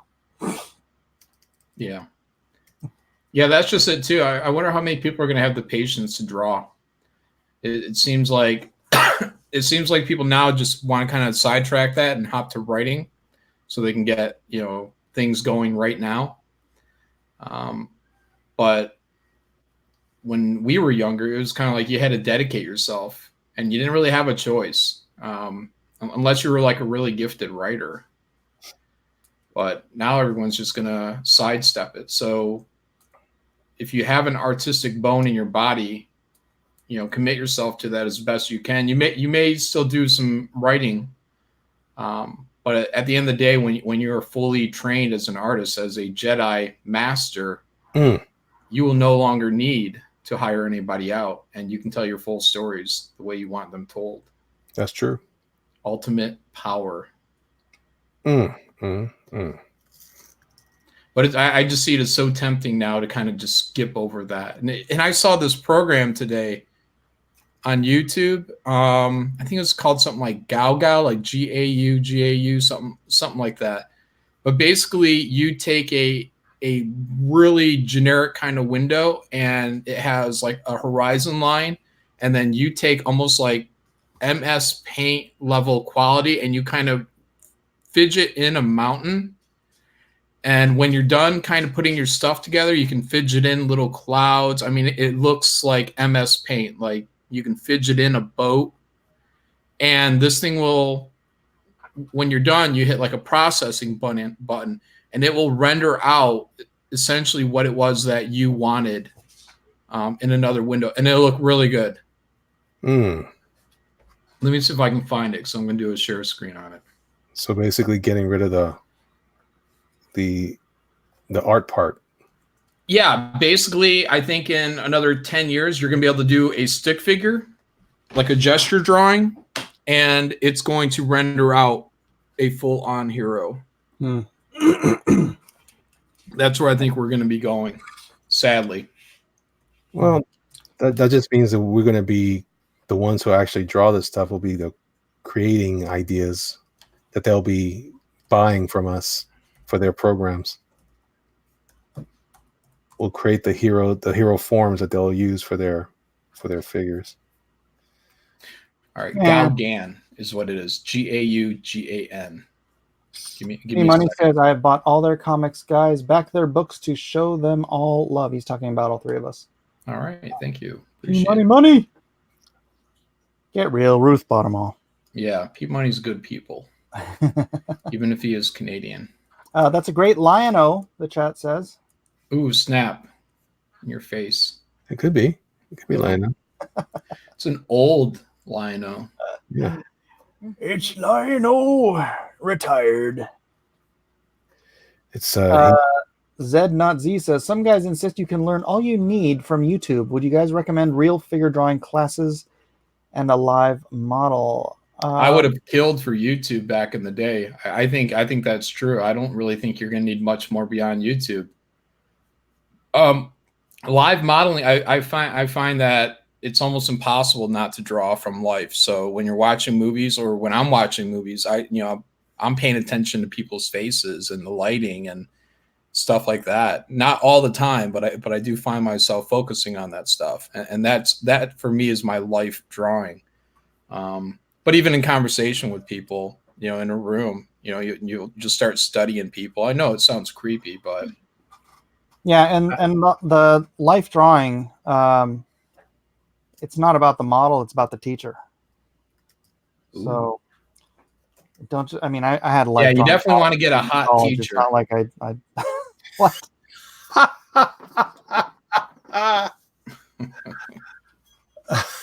Right? You never get. That was so fast, John. All right, let's see what is on John's screen. Yeah. Yeah. Let me pull it up. I'll hit play on this so you guys can see this wizardry. This is the What is Gaugan. this magic? There you go. See on the left, that's what their artist drew, and on the right is what the computer made.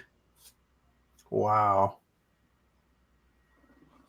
So think of this as very elementary. Look at that. Just made a waterfall. Holy crap.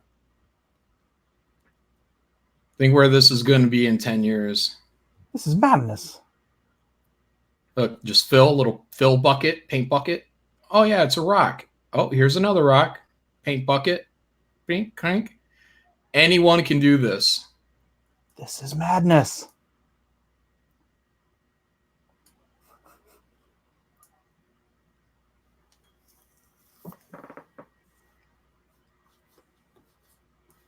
So, anyways, it's just importing imagery. Yeah, it's what are doing like, what is it, like AI computer learning or something like that. So it's going through a whole bunch of different stuff, and it's trying to get smarter. So that it will get smarter. You know, again, 10 years, guys. If you need to start building up scenery, I mean, this thing's going to do it for you. It's going to be ridiculous.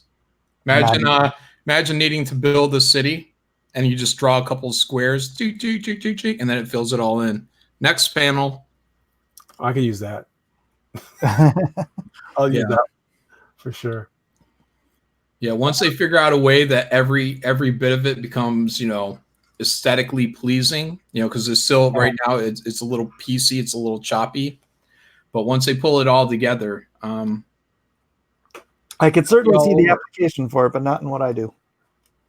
Not yet. But I'm telling you, that's what it's going to become. It's going to be you doing like a wireframe, or not even a wireframe, but a stick figure or gesture drawing, and then it's going to implement a body over top of that. All right. Mm-hmm. Well, that's what I'm saying. You can still you'll just have to shift. We'll just be creating the assets for these guys to use. Yeah, that's all right. It's possible. Well, the 3D guys might be doing that more, so more than we will. All right, back to how to draw comics. Does anyone in the chat have any requests for things they'd like to see John, myself, or Elliot execute? Ooh, I don't know if I can. Well, I can only work crudely on this computer. You can only work what? Crudely, because my tablet for this computer, my laptop, my laptop, I have a Intuos Pro. But it doesn't read right. So I can only do kind of crude stuff. Captain Health says, light source and shadows, please. Light source, shadows, and reflections. Leg muscles. You're a bad man at drawing moments. Figures, Mike. Where did you learn that? What? P Money says, my wife is asleep. You can draw good-looking women now. Oh, I stopped the chat on this one comment when I was talking about my stream. Kevin Ryan said, Malin, they were there for your chair. Yeah. Metallic skin. Foreshorten arm with hand extended at the viewer. Well, those are old school things, though. That's not. The foreshortening thing is simple enough. Yeah, let me do a foreshortening. You do a real quick foreshortening tutorial. Meanwhile, this is out with a flowing cape. All right, so in foreshortening, obviously, everything you draw is, every limb is built of cylinders, right? So here's an arm. It's a cylinder, right? Cylinder connected to another cylinder. Hey, look, it's an arm. Connected to a ball, connected to a shoulder. Or the Tin Man. Hand, etc., etc., etc. So when you're foreshortening an arm, you're just tilting that cylinder towards you, right? Like this. Oh my God, it's coming right at me. And the hand, likewise. Well, I don't know how you wanted the hand to be extended, you said? You want the hand extended. So it might have to be a little more force perspective. That's probably what they're thinking about. Oh, look at that. Look at those French fries. I'm hungry now. Look at that. And again, fingers are cylinders, or, well, they should be cylinders, but some people have, like Elliot said, the French fries. Not an animation. People have wider, flatter fingers. Yeah. Generally, men. Women have thinner, tapered fingers. And then you do have to be consistent about the structure. You have to keep. This is where you have to learn your anatomy. You have to learn what muscles go where there's gaps, like on the inside of the arm. The muscles here kind of flatten out because that's where the bicep connects to the forearm bone. I can't remember which one. I was going to call that forearm muscle too. Do you know the muscles, John? Do I know the names of them? Every last one. No, I don't. No, yeah. I fake it till I make it. Yeah, well, that works. And you want to keep in mind, I mean, you don't have to draw these lines in here, but you have to keep in mind that you are drawing a tube, right? So the circular, the form has to convey this circularness. So if you are rendering muscles, then it should curve along with the same direction. You don't want to be trying to draw something and then have it curve out this way, because what that does is make it end up looking like an indentation if you're in your arm. You know what I'm saying? Is that clear? And it is the same thing when you are rendering, say, your. Here, let me knock this out a little bit. Or a glaucoma. Say you are rendering this, you're inking this, right? And you're trying to give shape and form to the arm. Your rendering should conform again to the shape of the arm. This is just really bad rendering right now, but I'm just trying to show you that the shading, even if you're doing cross-hatching, the cross-hatching should always conform to that circular pattern, so that you're not, because what happens if you do it the other way, if you either use just straight lines, right? Or, God forbid, and I've seen this done, you use lines curving in the wrong way. You're flattening out, or you're creating indentions in the arm. Even if you're just trying to do shading, it just creates the wrong sense of form as you're rendering. So reinforce the shape. Reinforce the shape. Thank you, John. What a simple way to say so. That's right.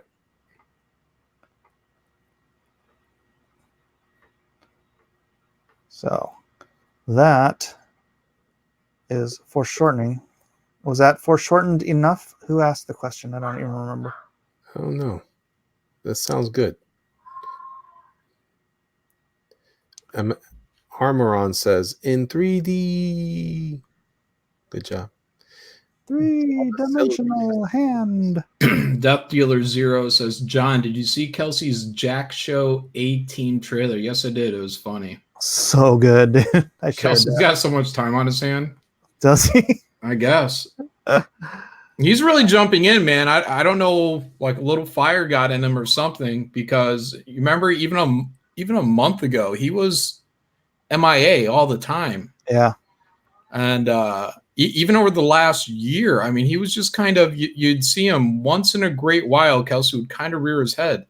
And I don't know, man, him getting this new computer setup, whatever, it lit a fire in him. I hope it stays going, because he's really getting out there and entertaining people now. I love it. It's good. His Vicksburg video was hilarious. Vicksburg. What's that? He went out to a meeting with Mitch. They met up in a place called Vicksburg. I think it's Mississippi. And he just did a road trip video. It's only like a couple minutes long, but the audio is horrible. The editing is great. The audio is terrible. He really needs a mic. He should just do voiceovers. That would be awesome. Oh, dude, you didn't see. Check out what my wife got me for. What my wife got me. Wait, I don't want to remove me from stream. How do I change this? Just click on the window within your window.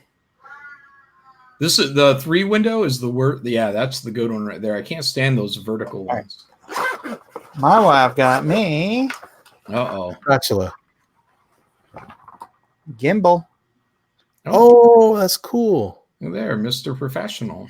Yeah, boy. This Yeah, thing's so so where cool. is that going to go? No, so I could just use it if I'm going out and videoing. Like, my daughter and I will go to restaurants and stuff. And Oh, so it'll give you a steady cam type deal? hey, if I turn it on here.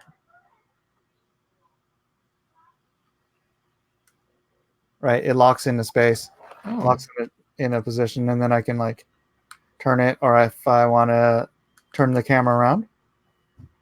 It looks like a velociraptor. That's awesome. How heavy is that? It's I don't My know, arm's sore already. about a pound, maybe. It's not very heavy at all. Well, hold on, I have a scale right here. I'm guessing it's 2 pounds, 3 pounds. I'll say 2.5. It is 15.6 ounces, so I was almost dead on. Wait, how many ounces are in a pound? 16. 16. Oh, really? Yep. 4 I ounces. feel like your So scale with is my off. phone, it's probably about a pound and a half. That's really But- nice.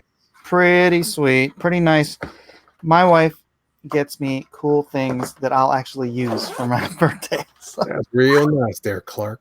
No, that is a good gift. Wah, poop. Micah is under video game restriction. What's that mean? That means he can't play video games for another 6 days unless he's extra good. Uh-oh. What do you do to get on restriction? He didn't listen to me. Oh, well, Oh, well, that happens. gotta Bam. pay the price. Yep. There you go. We were at a restaurant and he was misbehaving. Oh, no. I said, "You gotta stop right now, boy." I got another good new book, by the way. Oh, let's Another good new book of what? Art book. I'll turn this off. Oh, like one of those French albums? Well, this is different. There you go. This is Mark Schultz, Carbon 3. Great. This is he's the guy that did Xenozoic Tales and Mark Schultz is the bomb. Cadillacs and Dinosaurs. Is that oversized? No, it's about 9x12. So I guess so, if that's what you call oversized. Yeah. It's great. A lot of good process stuff in here. Look at that. That's sick. That is sick. Nudies. Gonna get struck. Sorry. I didn't even realize. Just look at the water texture. Elliot, are you losing weight? A little bit, yeah. All right, looking good. Thanks, brother. Yeah. Then I got this. I think you would appreciate this, John. All right. It's a mic earlier.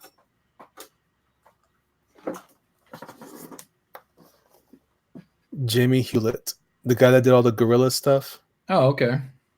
This is like amazing.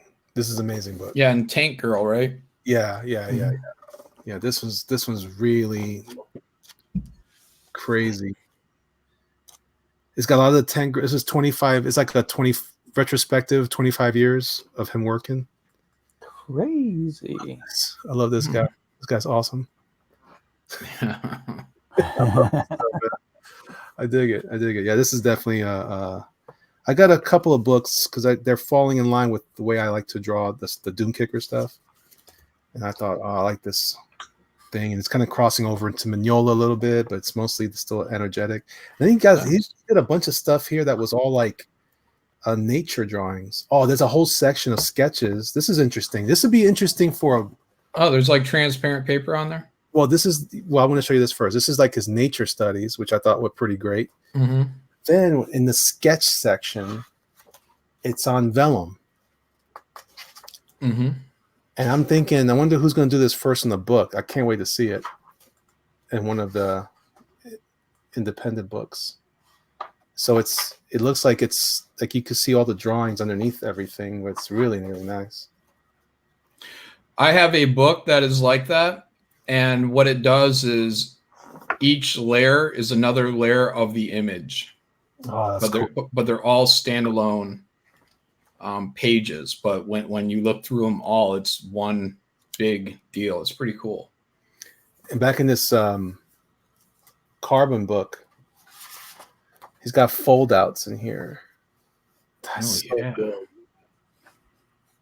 That'd be great to make some books like that. Yeah. Yeah. And what's crazy is it fold out on either side. Mm. I don't know how difficult that is, like cost wise. Oh. This is number 3. I have all 3 of them now. Yeah, that's very cool. Oh, you lost audio, Elliot. What? Did you lose Elliot's audio, Mike? Elliot, you still talking? Yeah, he's still talking. Elliot, your audio's out. He can't hear us either. Oh. Well, Because then he's still take it off. talking. He's not reacting. Elliot, no! We'll just Elliot! take it off. We Elliot! can't hear you. Wave your hands at him. Wave your hands. We can't hear you. He's not listening. He's figured it out. He's like, oh, they can't hear me. Yeah, his microphone icon says mute on it too. So he might have muted himself in StreamYard. Unmute my guest. Their mic isn't connected. There he There goes. you go. Wait. You're unmuted now, but you can't hear us? Yeah, I don't know. Yeah, there's something on your end, Elliot. What'd you do, Elliot? Nothing. It just glitched because he was holding his book. Elliot, back out and come back in. Yeah, back out. There he goes. After midnight. All right, well, it's back to drawing foreshortened arms. All right. Sausage fingers. Yeah. Actually, that is one thing I'll do sometimes is if I'm drawing like a character where the arm comes first, is I'll start with the hand. Mm. All right. I'll start with the hand and then I'll work my way back. Yeah. Yeah, largely it's a good rule. You know, it's almost always work from foreground to background. I rarely do it, but I know it's a good rule. I kick myself, actually, because I don't do it enough. No, he's got the psycho look. Psycho!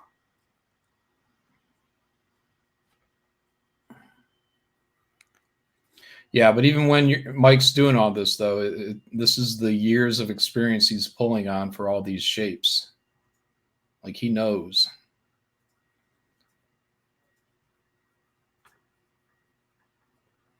This is more advanced. But this is good for getting the gesture down and then figuring everything out later.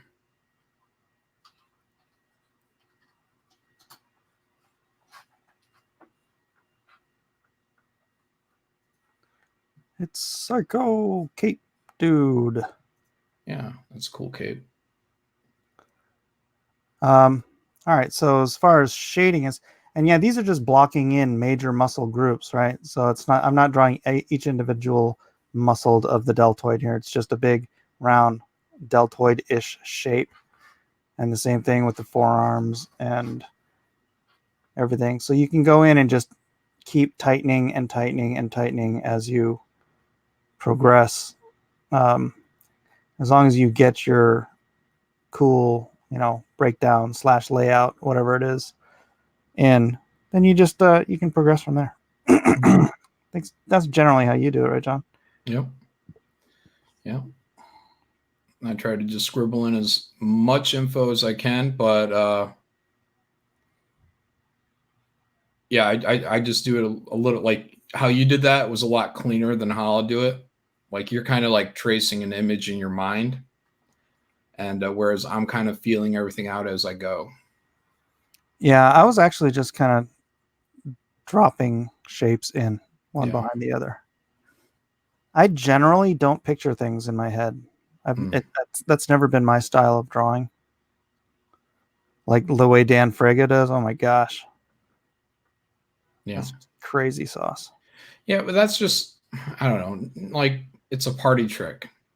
Like it's cool, but it's cool that you can do that and draw from your head. But outside of actually doing some like real serious work, I don't see the I don't really see the advantage of that.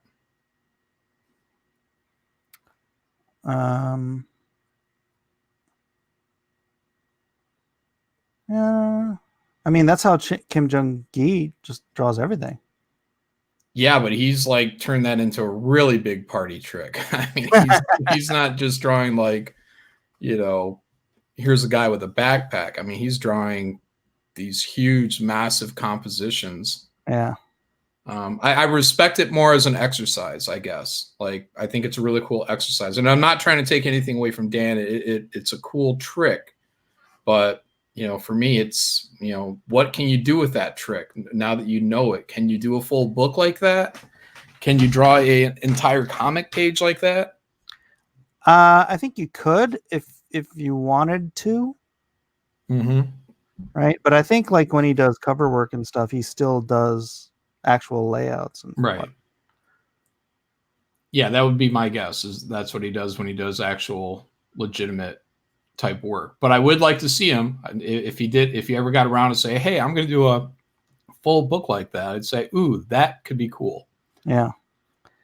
If anything, I'll appreciate the effort, but I'm not sure that I'm going to appreciate the overall compositional majesty of the page.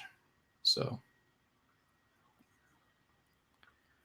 All right. what are you thinking? What are you thinking when you do your lighting here, Mike? Yeah, I'm just using a singular light source coming in from this direction. So here I have the body casting the shadow over the leg. I was trying to do somewhat lighter pants so that the pants didn't have so much shading, but I haven't done any bounce lighting or any fill lighting, but you know what? Since it's digital, I can just go in and add that. But right now I'm just dropping in sort of the standard where the shadows would drop from the shapes. Like the nose is obviously creates a shadow here. Mm-hmm. Shadow right here, shadow under the eye.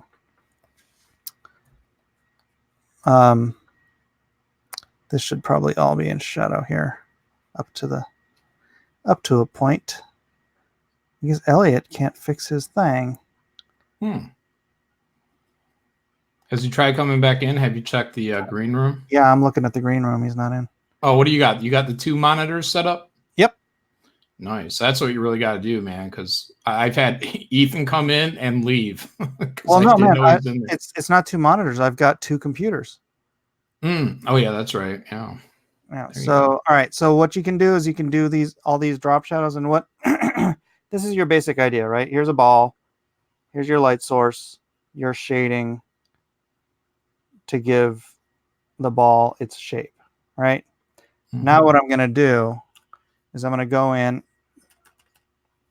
and I'm going to give a fill light. So like in this case, the ball would have a reflection from the table, right? So you'd have your cast shadow, and then the table would be also reflecting light down and fill that area up there. So that's what I'm going to do here is cast a nice reflective light, because he'd be flying through the sky. So the clouds would, he'd have the direct sunlight, which is creating the main shadows, and then he would have fill light coming in. I could do this cleaner, but fill light coming in from the clouds behind him. And they would be giving shape inside the shadows.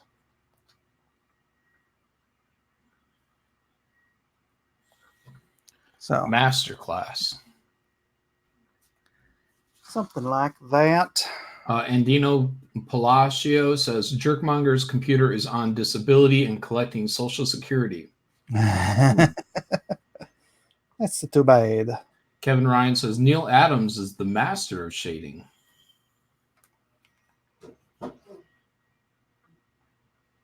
right. So Kevin also asked, Mike, what was the name of the free scripting program you use?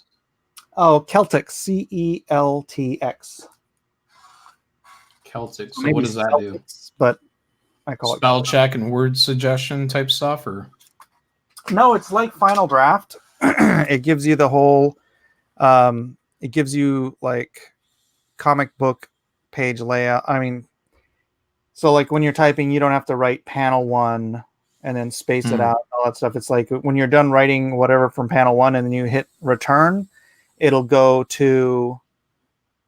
you options. Like the first time you hit return, it might go to panel 1. And then if you hit return again, it'll give you another option like page 1, right? So you just cycle through the options with the return button. And so it's easier than like sitting there every time you have to write something, it's like return, panel 1, indent, script, dialogue, whatever. It's just clean. And then you can export it as PDF. And yeah. nice. Makes it easy for me. Oddly, a leftist capitalist. What? They're talking about Neil Adams. Yeah, and he believes in a device is not connected. The indestructible jerk Monka. What's up, Elliot? What's up, y'all? Welcome back. I'm on my iPad. Thank you. Thank you. I don't know what happened. My computer fell apart. I don't know what happened.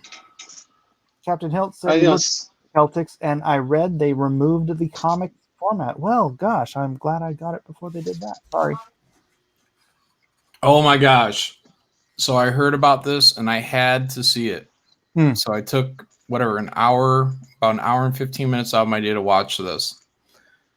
The new Dave Chappelle special on Netflix. Mm-hmm. Have you guys seen it? No. Oh my God. I was skeptical because everyone was everyone's very excited about this. So I had to see if the hype was real. The hype is real. Oh yeah. Really? Dude, he lays into like far leftists.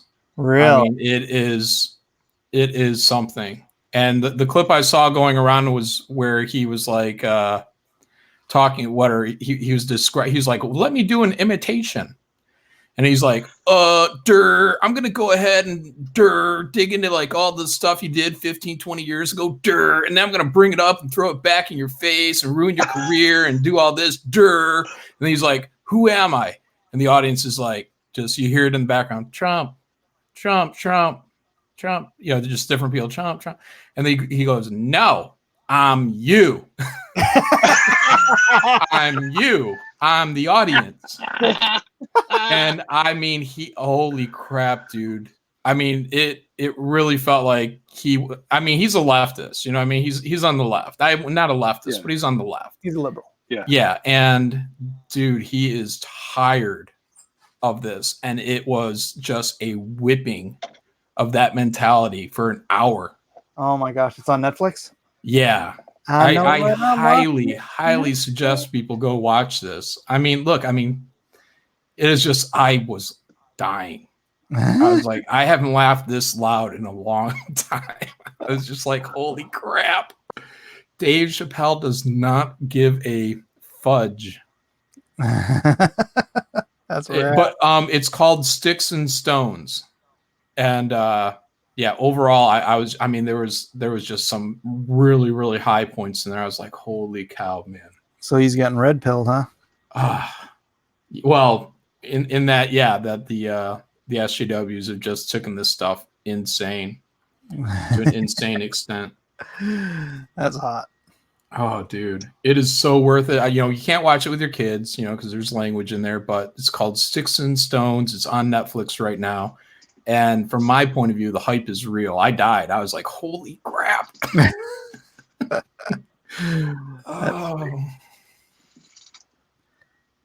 Sorry. I gotta check it out. Beautiful drawing. Beautiful drawing. Yeah, nice drawing. Oh, like it's the me? fingers. Oh yeah, Billy the Wombat said Vice says to avoid it. That's an endorsement. Ha. Yeah, he defends like Louis C.K. and Kevin Hart. He is at his end with this stuff. He's been talking about it for a while too, but he hasn't quite. Everybody's talking about that. All the comedians are saying that kind of stuff is crazy. It's over the top already. It's too much. Mhm. Too much. Too much. No more. Yeah. When comedians can't even go to college campuses anymore.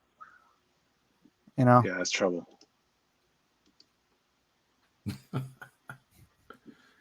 Pablo Romero Art says BuzzFeed is not happy with Dave Chappelle. Oh. Ryan McCarthy says, who was the artist on that Carbon graphic novel?